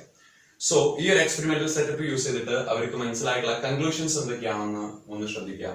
First conclusion, there is no time lag. There is no time lag between എന്തും തമ്മിൽ ഒരു ടൈം ലാഗ് ഇല്ല. ബിറ്റ്വീൻ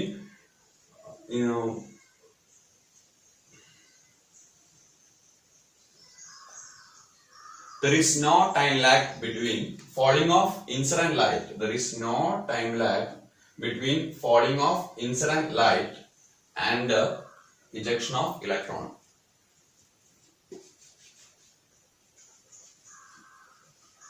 ഫസ്റ്റ് ഒബ്സർവേഷൻ എന്താണ്? ദർ ഇസ് നോ ടൈം ലാഗുമായി ബന്ധപ്പെട്ടതാണ്. ഞാൻ കംപ്ലീറ്റ് ആയിട്ട് എഴുതുന്നില്ല, കാര്യം പറയാം. There is no time lag between falling of incident light and ejection of electron. അതായത് ലൈറ്റ് ഫോളോ ചെയ്യുന്ന സ്പോട്ടില് ഇവിടുന്ന് ഇലക്ട്രോൺ എന്ത് ചെയ്യും? ഇജക്ട് ചെയ്യും. കാരണം ലൈറ്റ് ഇതിലേക്ക് ഫോളോ ചെയ്യാനുള്ള ഒരു സിറ്റുവേഷൻ ഉണ്ടാകുമ്പോൾ തന്നെ ഇവിടെ കറണ്ട് റീഡിംഗ് ഉണ്ടാകുന്നുണ്ട്. അതിന്റെ അർത്ഥം ഇലക്ട്രോൺ ഇവിടുന്ന് ഇങ്ങോട്ട് ഫ്ലോ ചെയ്തിട്ടുണ്ടെന്നാണ്. So there is no time lag between the falling of incident light and ejection of electron. First postulate അല്ലെങ്കിൽ ഫസ്റ്റ് ഒബ്സർവേഷൻ. സെക്കൻഡ് ഒബ്സർവേഷൻ എന്ന് പറയുന്നത്, ഓക്കെ ശ്രദ്ധിക്കുക, ഇനി ഈ മെറ്റലിന്റെ സർഫസിൽ നിന്നും ഒരു ഇലക്ട്രോണ് ഇജക്ട് ചെയ്യണമെങ്കിൽ, electron to be ejected from the metallic surface, there should be a minimum energy required, and the energy is said to be, the energy is hν0, threshold energy. Okay, so electron ഇവിടെ നിന്നും ഇങ്ങോട്ട് eject ചെയ്യണമെങ്കിൽ അവിടെ ഒരു minimum energy ആവശ്യമുണ്ട്. ആ energy വിളിക്കുന്ന പേരാണ് threshold energy. Ready? Threshold energy. Okay, second postulate എന്ത്? there is a minimum energy required to eject photoelectric electrons. That energy is said to be threshold energy. Threshold energy-മായി ബന്ധപ്പെട്ടാണ് second postulate or second observation. Third observation, നല്ല brightness ഉള്ള light കൊടുത്തു കഴിഞ്ഞാൽ, നല്ല intensity ഉള്ള light ഇതിലേക്ക് follow ചെയ്ത് കഴിഞ്ഞാൽ ഒരേ സമയം ഒരുപാട് ഇലക്ട്രോൺസ് എന്ത് ചെയ്യും? ഇജക്ട് ചെയ്യും. So number of photo electrons, eject ചെയ്യുന്ന ഇലക്ട്രോൺ ഫോട്ടോ ഇലക്ട്രോൺ എന്ന് പറയും. Number of photo electrons ejected directly proportional to intensity of light. മൂന്നാമത്തെ പോസ്റ്റുലേറ്റ്. ഓക്കെ, അതായത് intensity directly proportional to number of photo electron. നാലാമത് വരുന്ന ഒരു postulate, frequency കൂട്ടിയാൽ, if the frequency of incident light increases, then the electron moves with a maximum kinetic energy. ഇലക്ട്രോണിന്റെ kinetic എനർജിയും എന്ത് ചെയ്യും? ഇൻക്രീസ് ചെയ്യും. അഥവാ frequency of incident light, incident ആകുന്ന ഫ്രീക്വൻസി കൂടിക്കഴിഞ്ഞാൽ എന്ത് കൂടുന്ന പറയുന്നത്, ഇജക്ട് ചെയ്യുന്ന ഇലക്ട്രോണിന്റെ മാക്സിമം കൈനറ്റിക് എനർജി കൂടും. ഓക്കെ, ഇങ്ങനെ 3 പോസ്റ്റുലേറ്റ്സ് ആണുള്ളത്. സോറി 4 പോസ്റ്റ് ഇങ്ങനെ. ഓക്കെ, ഇങ്ങനെ 4 പോസ്റ്റുലേറ്റ്സ് ആണുള്ളത്. അതില് 2 ചോദിച്ചിട്ടുള്ളൂ 2 മാർക്കിന്.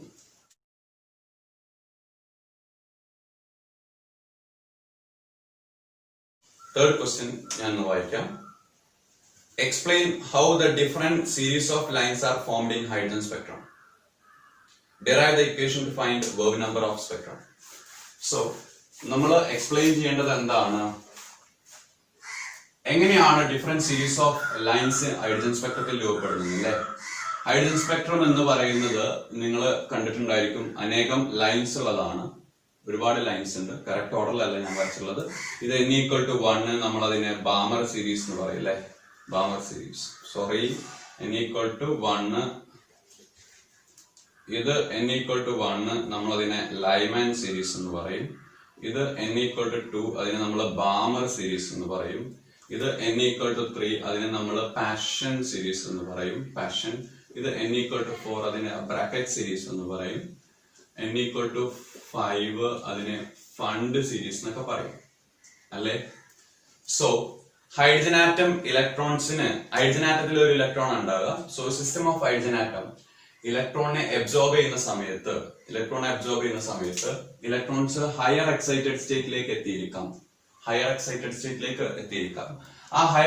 സ്റ്റേറ്റിലേക്ക് എത്തിയ ഇലക്ട്രോൺ ചിലപ്പോ നേരെ തേർഡ്, ഇപ്പൊ 5th ലെവലിൽ ഇലക്ട്രോൺ നേരെ 3rd ലെവലിലേക്ക് വന്നേക്കാം.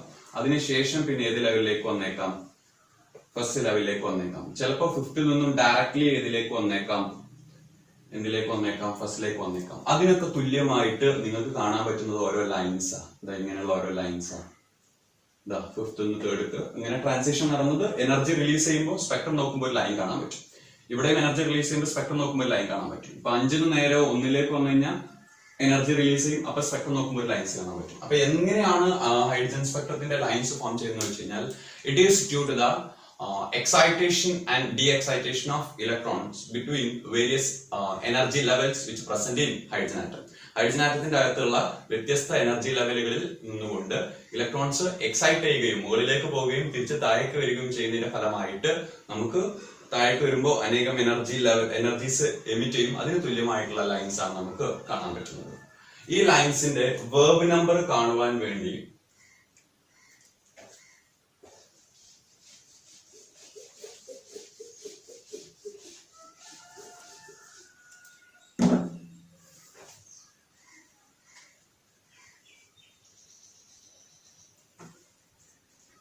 രണ്ടാമത് ഇതിൽ തന്നെ ചോദിച്ചുള്ളത് ഈ ലൈൻസിന്റെ വേർബ് നമ്പർ കാണുവാൻ വേണ്ടിയിട്ടുള്ള എക്സ്പ്രഷൻ ആണ്. ശ്രദ്ധിക്കൂ, നമുക്ക് ഡിറൈവ് ചെയ്യേണ്ട expression nu bar is equal to 1.09677 into 10⁻⁷ all of 1/n1 square minus 1/n2 square of z² meter inverse എന്നാണ്. ഇതാണ് നമുക്ക് ഡിറൈവ് ചെയ്യേണ്ട എക്സ്പ്രഷൻ. ഓക്കെ, സോ കുറച്ച് ലെങ്തി ആയിട്ടുള്ള എക്സ്പ്രഷൻ ആണ്, നോക്കാം നമുക്ക്. ഈ n2 എന്ന് പറയുന്നത് ഒരു ഹയർ ലെവല്, n1 എന്ന് പറയുന്നത് ലോവർ ലെവൽ. ഇപ്പൊ ഇലക്ട്രോണ് n2 ൽ നിന്നും ഏതിലേക്ക് വരുന്നു, n1ലേക്ക് വരുന്നു. ആ n1ലേക്ക് വരുമ്പോൾ ഒരു ലൈറ്റ് എമിറ്റ് ചെയ്തിട്ടുണ്ടായിരിക്കും, എനർജി എമിറ്റ് ചെയ്തിട്ടുണ്ടായിരിക്കും, അതിനൊരു ഫ്രീക്വൻസി ഉണ്ടായിരിക്കും, അതിനൊരു എനർജി ഉണ്ടായിരിക്കും, അതിനൊരു വേർബ് നമ്പർ ഉണ്ടായിരിക്കും, അതൊരു വേർബ് ആയതിനെ കൊണ്ട്. ഓക്കെ, ഇത് ഹൈഡ്രജൻ ലൈക്ക് സ്പീഷ്യസിനാണ് നമ്മൾ അപ്ലൈ ചെയ്യുക. ആർക്ക് അപ്ലൈ ചെയ്യാം? Hydrogen like species. Hydrogen like species എന്ന് പറയുന്നത് 1 ഇലക്ട്രോൺ സ്പീഷ്യസുകളാണ്. 1 ഇലക്ട്രോൺ സ്പീഷ്യസ്. 1 ഇലക്ട്രോൺ സ്പീഷ്യസ് എന്ന് പറയുമ്പോൾ അതിന്റെ അറ്റോമിക് നമ്പർ ഇലക്ട്രോൺ 1 ആയിരിക്കും, പക്ഷെ അതിന്റെ അറ്റോമിക് നമ്പർ വ്യത്യാസം ഉണ്ടായിരിക്കും. Z is equal to 1, Z is equal to 2, Z is equal to 3, Z is equal to 4 എന്നൊക്കെ പറയാം. Z equal to 1 എന്ന് പറഞ്ഞാൽ ഹൈഡ്രജനാ, അതിലൊരു ഇലക്ട്രോണുള്ള അറ്റോമിക് നമ്പർ 1 ആണ്. Z is equal to 2 എന്ന് പറഞ്ഞാൽ അത് He പ്ലസ് ആണ്, ഹീലിയം പ്ലസ്. ഹീലിയത്തിൽ 2 ഇലക്ട്രോൺ, ഒരു ഇലക്ട്രോൺ പോയി, പ്ലസ് ആയ ഒരു ഇലക്ട്രോൺ പോയി, അപ്പൊ ഒരു electron. Z is equal to 3 എന്ന് പറയുന്നത് Li2 പ്ലസിനെയാണ്. Z is equal to 4 എന്ന് പറയുന്നത് Be3 പ്ലസിനെയാണ്. ഇവർക്കൊക്കെ ഒരു ഇലക്ട്രോൺ ഉള്ളൂ, പക്ഷെ ഇവരുടെ പ്രോട്ടോൺസ് ഡിഫറെന്റ് ഉണ്ട്. ഒരു ഇലക്ട്രോൺ ഉള്ള ഇവരെ നമുക്ക് ഹൈഡ്രജനെ പോലെയുള്ള ആളുകൾ എന്ന് വിളിക്കാം, ഹൈഡ്രജൻ ലൈക്ക് സ്പീഷ്യസ് എന്ന് വിളിക്കാം. അതിന്റെ അറ്റോമിക് നമ്പർ ആണ് ആ Z വാല്യൂ ഇല്ലേ, അതാണ് ഇത്. ഓക്കെ, n1 എന്താണ്? ആ റേ വന്ന് പതിക്കുന്ന സീരീസ് സ്റ്റേറ്റ്. N2 എന്താണ് ആ റേ തുടങ്ങുന്നത്. ഇത്രയും ധാരണകൾ നിങ്ങൾക്ക് ഉണ്ടായിരിക്കണേ. Z എന്ന് പറയുന്നത് ഹൈഡ്രജനെ പോലെ ഒരു ഇലക്ട്രോൺ ഉള്ള ആളുകളുടെ അറ്റോമിക് നമ്പർ. ഓക്കെ, ഇനി എങ്ങനെയാണ് ഡിറൈവ് ചെയ്യുന്നത് നോക്കിക്കോളൂ. എനർജിക്ക് എക്സ്പ്രഷൻ ഉണ്ട്. എനർജിക്ക് -RH Z²/n² എന്നാണ് എനർജി കാണാനുള്ള എക്സ്പ്രഷൻ. -RH Z²/n². സോ ഈ സ്റ്റേറ്റിൽ ഒരു എനർജി ഉണ്ടാവും E2. ഈ സ്റ്റേറ്റിൽ ഒരു എനർജി ഉണ്ടാവും E1 ആണല്ലോ. E2 എന്ന് പറയുന്ന എനർജി എത്രയാണ്? -RH into Z²/n2 അല്ലേ, n2². ഈ സ്റ്റേറ്റിലെ എനർജി -RH Z²/n1². എങ്കിൽ നമ്മൾ ആദ്യം ഇതിന്റെ ചേഞ്ച് ഇൻ എനർജി കാണാൻ പോവുക. Change in energy delta E. എന്താ കാണുന്നത്? Delta E. ഡെൽറ്റ ഇ എന്താണ്? E2 - E1 ആണ്. E2 - E1. E2 എന്താണ് നോക്കൂ, -RH Z²/n2² മൈനസ് E2 ആണ് എഴുതിയത്, മൈനസ് ഇത്. ഇനി E1 എഴുതുന്നു. E1 എന്താണ്? -RH Z²/n1². അപ്പൊ ഇത് രണ്ടും കൂടി പ്ലസ് ആയില്ലേ? ആ പ്ലസ് ടേം ഞാൻ ആദ്യം എഴുതി. ഇത് രണ്ടും കൂടി പ്ലസ് ആയി, ആ പ്ലസ് ടേം ഞാൻ ആദ്യം എഴുതി. ഓക്കെ, പ്ലസ് ടേം ഞാൻ ആദ്യം എഴുതുമ്പോ എന്താ വരിക? RH into Z² ഉണ്ട്. Z² ഞാൻ അവസാനം ഇടാം. RH into 1/n1² minus 1/n2² of Z² എന്നാണ്. എന്ത്? Delta E. ഈ RH വാല്യൂ ഇല്ലേ, റിഡ്ബർഗ് കോൺസ്റ്റന്റ്, ഇതിന്റെ വാല്യൂ ആണ് 2.18 into 10⁻⁻18. 2.18 into 10⁻⁻18 all of 1/n1² minus 1/n2² of Z². ഇതിപ്പോ എന്തിനാ എക്സ്പ്രഷൻ കിട്ടിയേ? Change in energy. റെഡി? നമുക്ക് എക്സ്പ്രഷൻ എന്തിനാ കിട്ടിയേ? Change in energy. ഇത്രയും ഓക്കെ ആണല്ലോ. ഇനി ശ്രദ്ധിക്കുക, ചേഞ്ച് ഇൻ എനർജിയുടെ എക്സ്പ്രഷൻ കിട്ടിക്കഴിഞ്ഞാൽ നമുക്ക് ബർഗ് നമ്പർ കണ്ടാൽ മതി. ഓക്കെ, എന്താണ് ബർഗ് നമ്പർ? 1/λ ആണ്. എന്താണ് ഫ്രീക്വൻസി? ഫ്രീക്വൻസി എന്ന് പറയുന്നത് അല്ലെങ്കിൽ 1/λ. And 1/λ is equal to nu/c എന്നാണ്. 1/λ is equal to nu/c. കാരണം nu is equal to c/λ ആണ് അല്ലേ? എന്തുകൊണ്ട്? nu equal to c/λ എന്നാണ്. സോ ന്യൂന്റെ താഴേക്ക് സീനെ ഇതിനെ എങ്ങോട്ട് ഇറക്കിയാല് 1/λ equal to nu/c എന്നാവും. അപ്പൊ ഇനി എനിക്ക് കാണേണ്ടത് ന്യൂ കാണണം. അതിന് ഞാൻ സി കൊണ്ട് ഡിവൈഡ് ചെയ്താൽ മതി. അപ്പൊ എനിക്ക് എന്റെ എക്സ്പ്രഷൻ കിട്ടി. അതിന് ഫ്രീക്വൻസി കാണണമെങ്കിൽ ആദ്യം നമുക്ക് അറിയുന്ന ഒരു എക്സ്പ്രഷൻ ആണ് ബോർ മോഡലില്.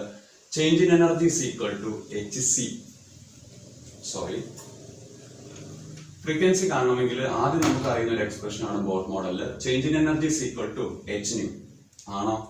അതായത് nu is equal to change in energy delta E divide by h. So നമ്മുടെ കയ്യിൽ ചേഞ്ച് ഇൻ എനർജി ഉണ്ട് എങ്കിൽ change in energy divide by h കാണാവുന്നതാണ്. എച്ചിന്റെ വാല്യൂ എന്താ? 6.626 into 10⁻⁻34. ഡെൽറ്റ ഇ എന്താ? ഇതാ. അപ്പൊ ഇത് ചെയ്യുമ്പോൾ എന്ത് കിട്ടും?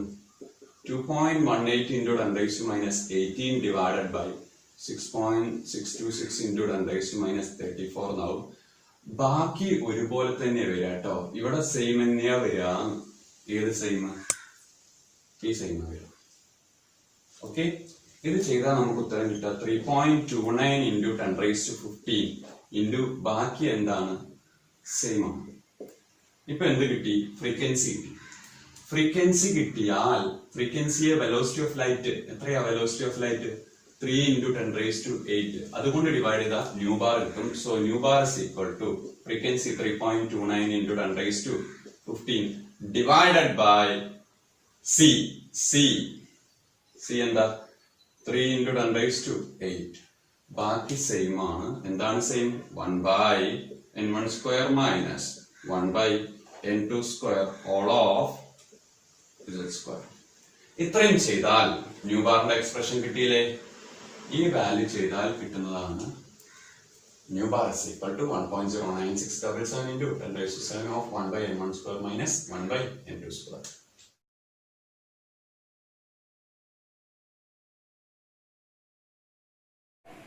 2018 മാർച്ചിലെ 3 ക്വസ്റ്റ്യൻസ് ചോദിച്ചിട്ടുണ്ട്. ഫസ്റ്റ് ക്വസ്റ്റ്യൻ ഞാൻ ഒന്ന് വായിക്കാം. How many angular nodes are present in 5f orbital? So 5f ഓർബിറ്റലിലെ ആംഗുലാർ നോഡുകളുടെ എണ്ണമാണ് നിങ്ങളോട് ചോദിച്ചിട്ടുള്ളത്. ശ്രദ്ധിക്കുക, എന്താണ് നോഡ് എന്ന് ആദ്യം ഒന്ന് മനസ്സിലാക്കി വെക്കുക. നോഡ് എന്ന് പറഞ്ഞു കഴിഞ്ഞാൽ അതൊരു റീജിയൻ ആണ്. നോഡ് എന്ന് പറയുന്ന ഒരു ഭാഗമാണ്. region where probability for finding electrons zero. ഇലക്ട്രോണിനെ കാണുവാനുള്ള സാധ്യത 0 ആകുന്ന ഭാഗത്തെ വിളിക്കുന്ന പേരാണെന്ത്? നോഡ്. ഇലക്ട്രോണിനെ കാണുവാനുള്ള സാധ്യത മാക്സിമം വരുന്ന ഭാഗത്തെ നമ്മൾ ഓർബിറ്റൽ എന്നും പറയും. ഇനി 2 ടൈപ്പ് നോഡ് ഉണ്ടെന്നാണ് പറയുന്നത്. അതിലെ ഒരു നോഡ് റേഡിയൽ നോഡാണ്. അടുത്തൊരു നോഡ് ആംഗുലാർ നോഡാണ്. അതിലെ ആംഗുലാർ നോഡിനെ പറ്റിയാണ് ഇവിടെ ക്വസ്റ്റ്യൻ ചോദിച്ചിട്ടുള്ളത്. റേഡിയൽ നോഡ് കാണുവാനുള്ള ഫോർമുല n-l-1. ആ ഓർബിറ്റലിന്റെ principal quantum number minus azimuthal quantum number -1. Angular node കാണാനുള്ള ഫോർമുല ആ ഓർബിറ്റലിന്റെ ഏതാണോ ഓർബിറ്റൽ അതിന്റെ എൽ വാല്യൂ.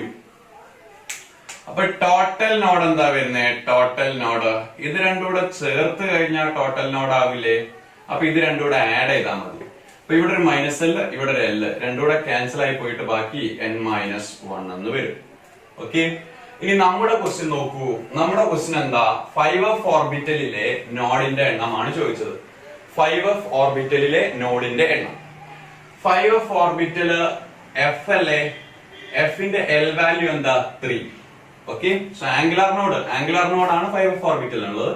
ആംഗുലാർ നോഡിന്റെ വാല്യൂ ഈക്വൽ ടു l ആണ്. അപ്പൊ 5f ഓർബിറ്റലിന്റെ l എത്രയാ നോക്കിയാൽ മതി, അതായിരിക്കും അതിന്റെ ആംഗുലാർ നോഡിന്റെ എണ്ണം. സോ 5fല് f എന്ന് പറയുന്നതിന്റെ l വാല്യൂ എന്താണ്? 3 ആണ്. So number of angular node is equal to 3. Okay,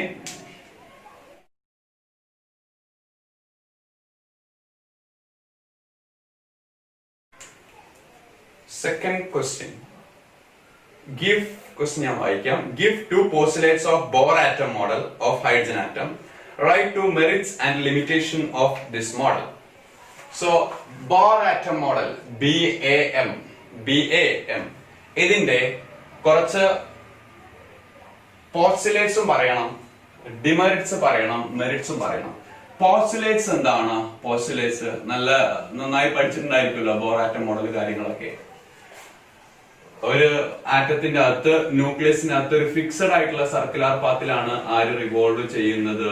electrons revolve ചെയ്യുന്നത്. അതല്ലേ ഫസ്റ്റ് പോസ്റ്റുലേറ്റ്? ആറ്റത്തിനകത്ത് ന്യൂക്ലിയസിന് ചുറ്റും ഇലക്ട്രോൺസ് ഫിക്സഡ് സർക്കുലർ പാത്തിലാണ് റിവോൾവ് ചെയ്യുന്നത്. ഇലക്ട്രോൺസ് റിവോൾവ് ചെയ്യുന്നത് ഒരു ഫിക്സഡ് ആയിട്ടുള്ള സർക്കുലർ പാത്തുകൾ ഇങ്ങനെ ഫുൾ ഉണ്ട്. ആ സർക്കുലർ പാത്തിനെ വിളിക്കുന്ന പേര് stationary orbit or shell or allowed energy level. So first postulate, electrons are revolving around fixed circular path called stationary orbit, allowed energy level or orbit. Second postulate എന്ന് പറയുന്നത് നോക്കൂ, electron lower ലെവലിൽ നിന്നും എന്തിലേക്ക് excited ആവാം? ഹയറിലേക്ക് excited ആവാം. Electron can jump from lower to higher and higher to lower. Electron can jump from lower energy level to higher energy by emitting energy and higher energy to lower energy by absorbing energy. Second postulate. ഇനി angular momentum of revolving electron will be quantized എന്നാ പറഞ്ഞ. ഈ ഓർബിറ്റിൽ കറങ്ങുന്ന ഒരു ഇലക്ട്രോണിന് angular momentum ഉണ്ടാവും, അത് quantised ആയിരിക്കും. ഒന്നാമത്തെ ഓർബിറ്റിൽ കറങ്ങുന്ന ഇലക്ട്രോണിന്റെ ആംഗുലാർ മൊമെന്റം h/2π. രണ്ടാമത്തെ ഓർബിറ്റിൽ കറങ്ങുന്ന ഇലക്ട്രോണിന്റെ ആംഗുലാർ മൊമെന്റം 2h/2π. അഞ്ചാമത്തെ ഓർബിറ്റിൽ കറങ്ങുന്ന ആളുടെ angular momentum 5h/2π. So angular momentum of revolving electron will be quantised എന്നാ പറഞ്ഞ്. ഇനി മൂവിംഗ്, അതാണ് third postulate. Okay, a moving electron in an nth orbit have energy and the energy is equal to -2.18 into 10⁻⁻18 z² joule per atom എന്ന് പറഞ്ഞിട്ടുണ്ട്. And have velocity is equal to 2.19 into 10⁻⁶ z/n joule per atom എന്ന് പറഞ്ഞിട്ടുണ്ട്. ഇനി ഈ ന്യൂക്ലിയസിൽ നിന്നും ആ ഇലക്ട്രോണിലേക്കുള്ള distance radius of nth orbit and it is equal to a0 n square by z എന്നൊക്കെ പറഞ്ഞിട്ടുണ്ട്. അങ്ങനെ ഒരുപാട് പോസ്റ്റുലേറ്റുകൾ ഉണ്ട്. രണ്ട് പോസ്റ്റുലേറ്റ് ആണ് നിങ്ങളോട് ചോദിക്കാൻ മീൻസ് എഴുതാനായിട്ട് പറഞ്ഞിട്ടുള്ളത്. So electrons are revolving around fixed circular path called stationary orbit or shell. Second postulate വരുന്നത് electron can jump from lower energy to higher energy and higher to lower by absorbing and emitting energy. Third postulate വരുന്നത് electron angular momentum of electron will be quantized and it will be the integral multiple integer multiple ആയിരിക്കും ആരുടെ h by 2 pi ന്റെ. It will be the integral multiple of h by 2 pi. Ready? മൂന്ന് postulates ആയി. ഇനി നമുക്ക് ഇതിന്റെ limitations ഒന്ന് പറയാം, അല്ലെങ്കിൽ മെറിറ്റ്സ് പറയാം, അല്ലെ മെറിറ്റ്സ് പറയാം. ബോർ മോഡലിന്റെ മെറിറ്റ്സ് ആയിട്ട് നമുക്ക് പറയാനുള്ളത്, അയാൾക്ക് എന്തിനെ എക്സ്പ്ലെയിൻ ചെയ്യാൻ പറ്റിയിട്ടുണ്ട്. ബോർ മോഡലിന്റെ മെറിറ്റ്സ് എന്ന് പറഞ്ഞു കഴിഞ്ഞാൽ റുദർഫോർഡിന്റെ ഡിമെറിറ്റ്സുകൾ എല്ലാം ബോർ എന്ത് ചെയ്തിട്ടുണ്ട്, മേക്കപ്പ് ചെയ്തിട്ടുണ്ട്. അപ്പൊ ബോർ മോഡലിന്റെ മെറിറ്റ്സ്, റുദർഫോർഡിന്റെ ഡിമെറിറ്റ്സ് നമ്മൾ മുമ്പത്തെ പാർട്ടിൽ പറഞ്ഞല്ലോ. അയാൾക്ക് ആറ്റത്തിന്റെ സ്റ്റെബിലിറ്റി പറയാൻ പറ്റിയിട്ടില്ല.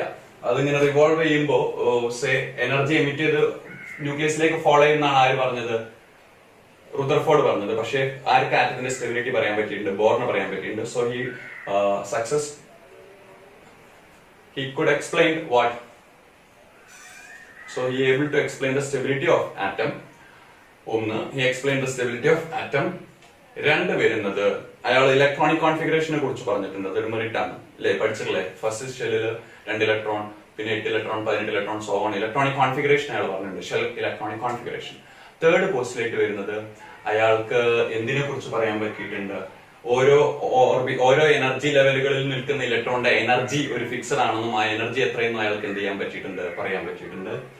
പിന്നെ അയാൾക്ക് പറയാൻ പറ്റിയിട്ടുള്ള ഒരു കാര്യമാണ് ആറ്റത്തിന്റെ സ്പെക്ട്രം രൂപപ്പെടുന്നത്. ഹൈഡ്രജൻ സ്പെക്ട്രം എക്സ്പ്ലെയിൻ ചെയ്ത നീൽസ് ബോർ ആണ്. സോ സ്പെക്ട്രത്തെ കുറിച്ച്, ഹൈഡ്രജൻ സ്പെക്ട്രത്തെ കുറിച്ച് അയാൾക്ക് പറയാൻ പറ്റിയിട്ടുണ്ട്.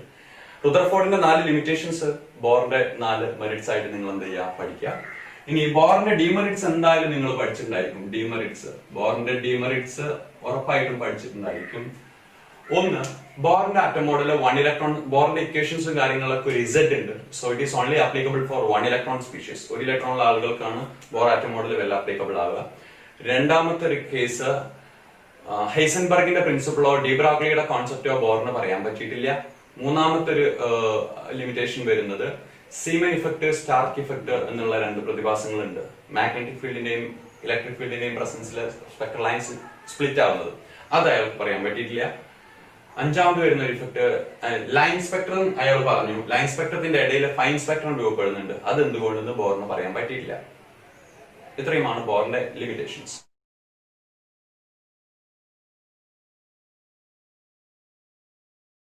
ക്വസ്റ്റ്യൻ ഞാനൊന്ന് വായിക്കാം.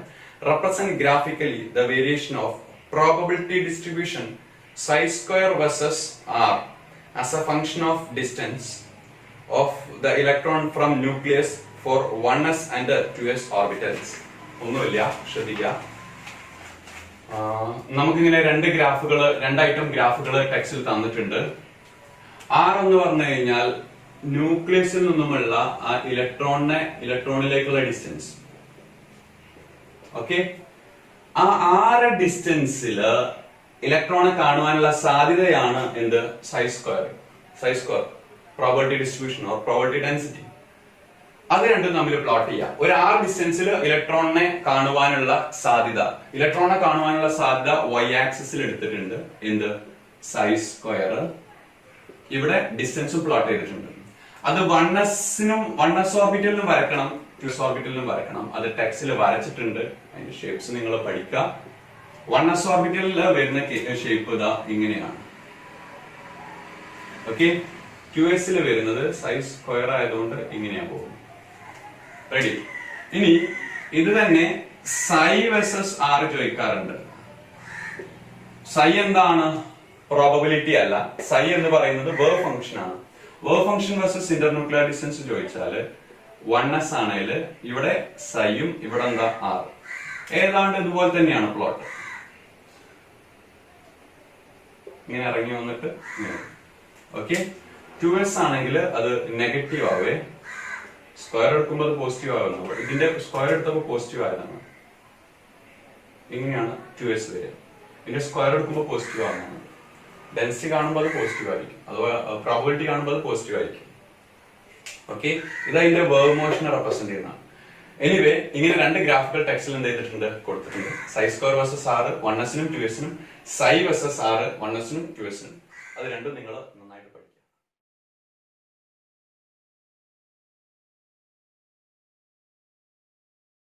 സോ 2017 ക്വസ്റ്റ്യനിലേക്ക് പാർട്ട് 3 നമ്മൾ കടക്കാണ്. അതിൽ ഇംപ്രൂവ്മെന്റിൽ ചോദിച്ച first question, cathode ray are rays moving from cathode to anode, give any two properties of cathode ray. വളരെ എളുപ്പമായിട്ടുള്ള ക്വസ്റ്റ്യൻ ആണ്, ഏറ്റവും ആദ്യം നമ്മൾ പഠിക്കുന്ന ടോപ്പിക് ആണ്. കാഥോഡ് റേയുടെ പ്രോപ്പർട്ടീസ് എന്താ? They moves in a straight line with high velocity. Straight ലൈനിൽ ഹൈ വെലോസിറ്റിയിൽ മൂവ് ചെയ്യും. ഓക്കെ. രണ്ടാമത്തത്, they have material character, they have particle character, അല്ലെ, അതിന് മാസ് ഉണ്ടെന്നുള്ളതാണ് രണ്ടാമത്തെ പ്രോപ്പർട്ടി. മൂന്നാമത്തത്, they can be deflected using electric field or magnetic field. ഒരു electric ഫീൽഡോ magnetic ഫീൽഡോ വെച്ച് കഴിഞ്ഞാൽ കാഥോഡ് റേനെ ഡിഫ്ലക്ട് ചെയ്യാൻ പറ്റും. ഇലക്ട്രിക് ഫീൽഡിന്റെ പ്രസൻസിൽ കാഥോഡ് റേ നെഗറ്റീവ് ചാർജ് ആണല്ലോ, പോസിറ്റീവ് പ്ലേറ്റിലേക്കും. മാഗ്നറ്റിക് ഫീൽഡിന്റെ പ്രസൻസിൽ സൗത്തിലേക്കുമാണ് അത് എന്ത് ചെയ്യുന്നത്, മൂവ് ചെയ്യുന്നത് കാഥോഡ് റേ. അടുത്തത് പിന്നീട് വരുന്നൊരു പ്രോപ്പർട്ടിയാണ്, they are independent of nature of gas filled on it. നമ്മൾ അതിന്റെ അകത്ത് ഫില്ല് ചെയ്ത ഗ്യാസിന്റെ സ്വഭാവത്തിനെ ഡിപെൻഡ് ചെയ്യില്ല ആര്, കാഥോഡ് റേ എന്ന് പറയുന്നത്. ഇതുപോലെ ആനോഡ് റേയുടെ പ്രോപ്പർട്ടീസ് നമ്മൾ കണ്ടിട്ടുണ്ടല്ലോ. എന്തൊക്കെയാ properties? Anode ray moves in a straight line and they have particle character, they can be deflected using electric field or magnetic field. ഇതുവരെ രണ്ടുപേരും ഒരുപോലെയാണ്. അടുത്തത്, in presence of electric field cathode ray positive പ്ലേറ്റിലേക്ക് പോകുമ്പോൾ anode ray negative പ്ലേറ്റിലേക്കാണ് പോവുക. Okay. Cathode ray സൗത്തിലേക്ക് പോകുന്ന സമയത്ത് anode ray നോർത്തിലേക്കാണ് എന്ത് ചെയ്യുക, ഡിഫ്ലക്ട് ചെയ്യുക. ഇങ്ങനെയാണ് ഡിഫ്ലക്ട് ചെയ്യുന്നത് ഇലക്ട്രിക് ഫീൽഡിന്റെയും മാഗ്നറ്റിക് ഫീൽഡിന്റെയും പ്രസൻസിൽ. കാഥോഡ് റേ ഉള്ളിൽ വെച്ച ഗ്യാസിന്റെ നേച്ചറിനെ ഡിപെൻഡ് ചെയ്യും, ആനോഡ് റേ ഡിപെൻഡ് ചെയ്യില്ല. കാഥോഡ് റേ ഉള്ളിൽ വെച്ച ഗ്യാസിന്റെ സ്വഭാവത്തിനെ ഡിപെൻഡ് ചെയ്യില്ല കാഥോഡ് റേ. ആനോഡ് റേ ഉള്ളിൽ വെച്ച ഗ്യാസിന്റെ നേച്ചറിനെ ഡിപെൻഡ് ചെയ്യും. ഇതിൽ രണ്ട് പ്രോപ്പർട്ടി കാഥോഡ് റേയുടെ ആണ് ചോദിച്ചത്. ഞാൻ അഞ്ചും പ്രോപ്പർട്ടീസ് എന്ത് ചെയ്തു പറഞ്ഞു. ആരുടെ?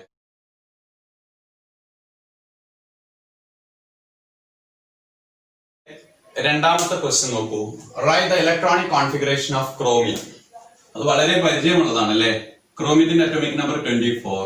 So electronic configuration 1s2, 2s2, 2p6, 3s2, 3p6, 4s2, 3d4. ഇതെന്താണ്? നോർമലി നമ്മൾ ഒരാളുടെ കോൺഫിഗറേഷൻ എഴുതുമ്പോൾ 24 ഇലക്ട്രോൺ കിട്ടിയാൽ നമ്മൾ ഇങ്ങനെയാണ് എഴുതുക. പക്ഷെ ക്രോമിയത്തിന്റെ കേസിൽ ആരുടെ കേസായാലും ശരി, ഇത് NS ഓർബിറ്റലാണ് അല്ലെ. ഇതേതാ? NS. ഇതോ N-1d ഓർബിറ്റലാണ്. ഈ NS ഓർബിറ്റലും N-1d ഓർബിറ്റലും തമ്മിൽ വലിയ എനർജി വ്യത്യാസം ഉണ്ടായിരിക്കില്ല. അതുകൊണ്ട് തന്നെ NS-ലുള്ള ഇലക്ട്രോണുകൾക്ക് N-1d-ലേക്കും എന്ത് ചെയ്യാം, NS-ലുള്ള ഇലക്ട്രോണുകൾക്ക് N-1d-ലേക്ക് വേണമെങ്കിൽ എക്സൈറ്റ് ചെയ്യാം, തിരിച്ചിങ്ങോട്ടൊക്കെ വരാം. അങ്ങനെ ഒരു പ്രോസസ്സ് ഈ ക്രോമിയത്തിന്റെ കേസിൽ സംഭവിക്കുന്നുണ്ട്. ഇതല്ല റിയൽ കോൺഫിഗറേഷൻ. ക്രോമിയത്തിന്റെ കേസിൽ ഈ 4s2 എന്നുള്ള ഇതിൽ നിന്നും ഒരു ഇലക്ട്രോണ് എന്തിലേക്ക് പോകുന്നുണ്ട്? 3d-ലേക്ക് പോകുന്നുണ്ട്. കാരണം 3d-ലേക്ക് പോയാൽ 3d5 ആവും. നിങ്ങൾക്ക് നല്ല ധാരണ ഉണ്ടായിരിക്കും, മുമ്പ് മുതൽ ലോവർ ക്ലാസ് മുതലേ പഠിച്ചു വരുന്നതാണ്. 3d5-ലേക്ക് പോയി കഴിഞ്ഞാൽ ആ D5 എന്ന് പറയുന്നതും D10 എന്ന് പറയുന്നതും സ്റ്റേബിൾ ആണ്. D5 ഹാഫ് ഫീൽഡ് സ്റ്റെബിലിറ്റി കിട്ടും, D10 ഫുള്ളി സ്റ്റേബിൾ ആണ്. സോ ആ ഒരു സ്റ്റെബിലിറ്റിക്ക് വേണ്ടിയിട്ട് ഇവിടുന്ന് ഇങ്ങോട്ട് മീൻസ് എന്ത് ചെയ്യും? എക്സൈറ്റ് ചെയ്യും. അത് ചിലപ്പോൾ 3s 3p-ലേക്ക് പോകണമെന്നില്ല കേട്ടോ. ഇതേ കേസ് 3s 3p-ലേക്ക് സംഭവിക്കണമെന്നില്ല. കാരണം 3s 3p തമ്മിൽ അത്യാവശ്യം എനർജിയിൽ വ്യത്യാസം, അത്യാവശ്യത്തിലധികം എനർജി ഡിഫറൻസ് ഉണ്ട്. എന്നാൽ 4s 3d തമ്മിലുള്ള എനർജി ഡിഫറൻസ് വളരെ കുറവാണ്. അതുകൊണ്ട് മാത്രമാണ് ഇങ്ങനെ സംഭവിക്കുന്നത്. എന്തായാലും അങ്ങനെ സംഭവിച്ചാലുള്ള real configuration 1s2, 2s2, 2p6, 3s2, 3p6, 4s1, 2 ഉള്ളത് 1 ആയി, 3d4 എന്നുള്ളത് എന്തായി? 5 ആയി. 3d4 എന്നുള്ളത് 5 ആയി. ഇതാണ് ക്രോമിയത്തിന്റെ ഇലക്ട്രോണിക് കോൺഫിഗറേഷൻ. ഓക്കെ. ഇത് സംഭവിച്ചത് for to obtain half filled stability. Half filled stability. Okay.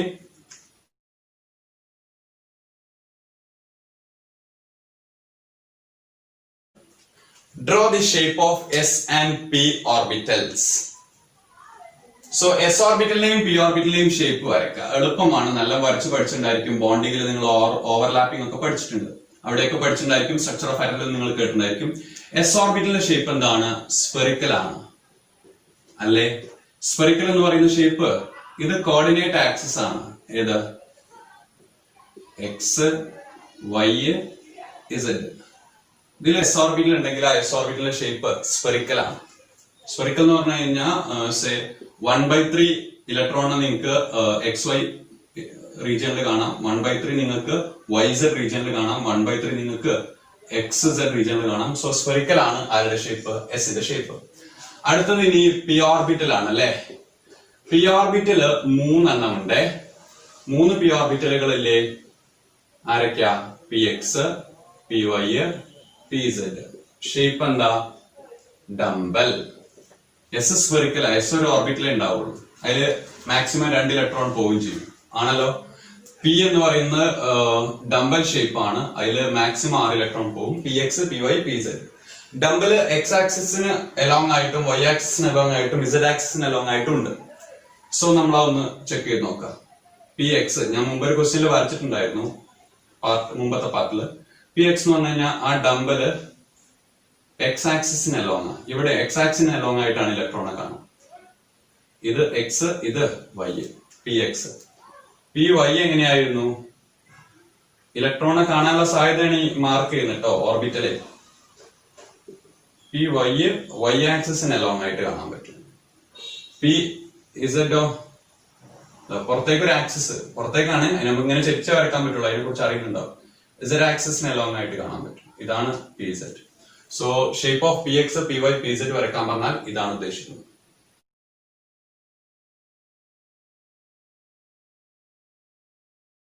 March 2017 questions കൂടെ നമുക്കൊന്ന് ഡിസ്കസ് ചെയ്യാം. First question, write the electronic configuration of chromium.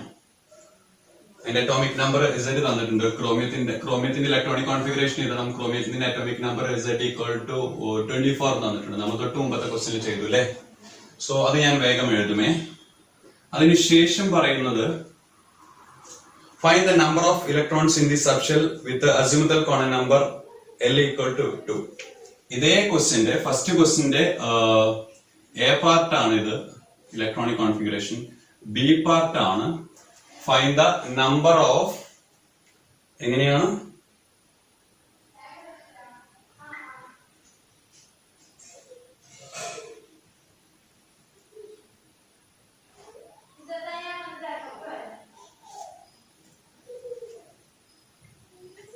B part ആണ് find the number of electrons in the subshell with azimuthal quantum number L equal to 2. L equal to 2 azimuthal quantum number വരുന്നതിലെ ഇലക്ട്രോൺസിന്റെ എണ്ണം എത്രയെന്നും കൂടെ ചോദിച്ചിട്ടുണ്ട്. Okay, L equal to 2 എന്ന് പറയുന്നത് ആരാണെന്ന് നമുക്ക് നോക്കാം. എന്തായാലും നോക്കാം. ശ്രദ്ധിക്കൂ, ക്രോമിയത്തിന്റെ ഇലക്ട്രോണിക് കോൺഫിഗറേഷൻ എന്താണ്? നമ്മൾ നേരത്തെ കാണിച്ചല്ലോ, ഓർമ്മയില്ലേ? പറയൂ.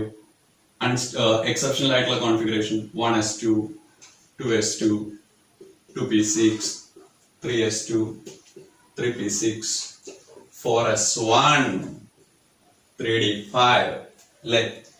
എക്സെപ്ഷണൽ ആയിട്ടുള്ള കോൺഫിഗറേഷൻ നമ്മൾ കാണിച്ചു. ഇനി നിങ്ങൾ പറ, എന്താണ് അവർ പറയുന്നത്? Write the electrons, write the number. First question ഇതാണ്, ഇലക്ട്രോണിക് കോൺഫിഗറേഷൻ ഓഫ് ക്രോമിയം. ഇത് ഞാൻ നേരത്തെ എക്സ്പ്ലെയിൻ ചെയ്തതാണ്. ഇതില് azimuthal quantum number L equal to 2 വരുന്ന ഇലക്ട്രോൺസുകൾ കാണാനായിട്ട്. ഇത് എസ് അല്ലേ? എസിന്റെ എൽ വാല്യൂ ഇത് എസ് ആണല്ലോ അല്ലെ? എസിന് എൽ വാല്യൂ എന്താ? 0 ആണ്. അപ്പൊ ഇതല്ല ചോദിച്ചത്. ഇതും എസ് ആണ്, L equal to 0 ആണ്. അപ്പൊ ഇതുമല്ല ചോദിച്ചത്. ഇത് പിയുടെ എൽ വാല്യൂ എന്താ? 1. അപ്പൊ ഈ ഇലക്ട്രോണും അല്ല ചോദിച്ചത്. ഈ ഇലക്ട്രോണിന്റെ 6 എന്നുള്ള എണ്ണമല്ല ചോദിച്ചത്. ഇതും എസ് ആണ്, L equal to 0. ഇതുമല്ല ചോദിച്ചത്. ഇത് പി L equal to 1. ഇതുമല്ല ചോദിച്ചത്. ഇത് എസ് L equal to 0. ഇതുമല്ല ചോദിച്ചത്. ഇത് ഡി L equal to 2. ഇതാണ് ചോദിച്ചത്. L equal to 2 വരുന്നത് ഈ 3d5 ആ. ഇതിൽ എത്ര ഇലക്ട്രോൺ ഉണ്ടെന്ന് ചോദിച്ചു കഴിഞ്ഞാൽ നിങ്ങൾ ഉത്തരം പറയേണ്ടത് 5 ഇലക്ട്രോൺസ്. ഓക്കെ,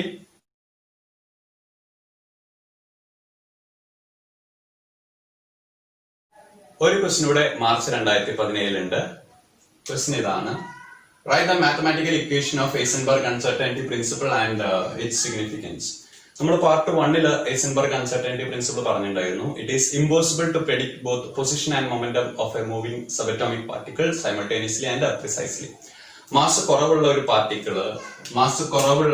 പാർട്ടിക്കിള് മാസ് വളരെ കുറഞ്ഞ ഒരു പാർട്ടിക്കിള് മൂവ് ചെയ്യുന്നുണ്ടെങ്കിൽ അതിന്റെ പൊസിഷനും മൊമെന്റവും പൊസിഷൻ ആൻഡ് മൊമെന്റം ഒരേ സമയം വ്യക്തമായി പറയുവാൻ ബുദ്ധിമുട്ടാണ് എന്നാണ് ആര് തെളിയിച്ചിട്ടുള്ളത്?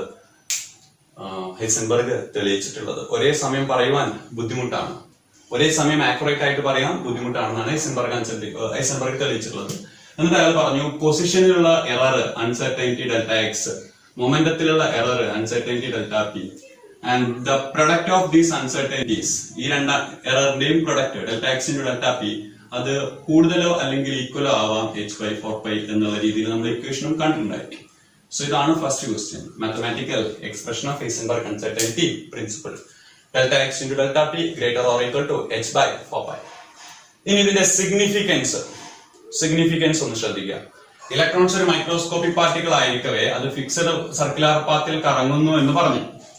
പക്ഷേ ആ മൈക്രോസ്കോപ്പിക് പാർട്ടിക്കിൾ ഒരു ഫിക്സഡ് സർക്കുലർ പാത്തിൽ ആയിരുന്നെങ്കിൽ അതിന്റെ പൊസിഷനും മൊമെന്റും നമുക്ക് വളരെ ഈസി ആയിട്ട് കണ്ടെത്താമായിരുന്നു. ഒരു ഫിക്സഡ് ആയിട്ടുള്ള ആളുടെ ഒരേ സമയം അതിന്റെ പൊസിഷനും മൊമെന്റും വളരെ ഈസി ആയിട്ട് കറക്റ്റ് ആയിട്ട് കാണാം. പക്ഷെ അങ്ങനെ കാണാൻ പറ്റുന്നില്ല എന്നാണ് ആര് തെളിയിച്ചത്? ഹൈസൻബർഗ് തെളിയിച്ചത്. അപ്പൊ ഹൈസൻബർഗ് പറഞ്ഞത് എന്താണ്? ഇങ്ങനെ ഇലക്ട്രോൺ കറക്റ്റ് ആയിട്ട് അതിന്റെ പൊസിഷനും മൊമെന്റും കാണാൻ പറ്റുന്നില്ലെങ്കിൽ ബോർ പറഞ്ഞ പോലെ എല്ലാ ഇലക്ട്രോൺസ് ഒരു ഫിക്സഡ് സർക്കുലർ പാത്തിൽ അല്ല എന്നാണ് ആര് വാദം? ഹൈസൻബർഗിന്റെ വാദം. അങ്ങനെയാണ് ഹൈസൻബർഗ് ഒരു പ്രത്യേക ഭാഗത്ത് നിങ്ങൾക്ക് ഇലക്ട്രോണിനെ കാണാൻ പറ്റുള്ളൂ, കുറച്ച് ഏരിയാസിൽ മാത്രം നിങ്ങൾക്ക് ഇലക്ട്രോണിനെ കാണാൻ പറ്റുള്ളൂ. ആ ഏരിയനെ വിളിക്കുന്ന പേരാണ്, ആ ഏരിയാസ് ഓഫ് റീജിയനെ വിളിക്കുന്ന പേരാണ് ഓർബിറ്റൽ. അങ്ങനെ ഓർബിറ്റൽ എന്ന് പറയുന്നത് മെയിൻ ആയിട്ടുള്ള ഒരു ടേം ആണ് ഹൈസൻബർഗ് അയാളുടെ ഈ ഒരു കോൺസെപ്റ്റ് എക്സ്പെരിമെന്റിൽ നിന്നും തെളിയിച്ചത്.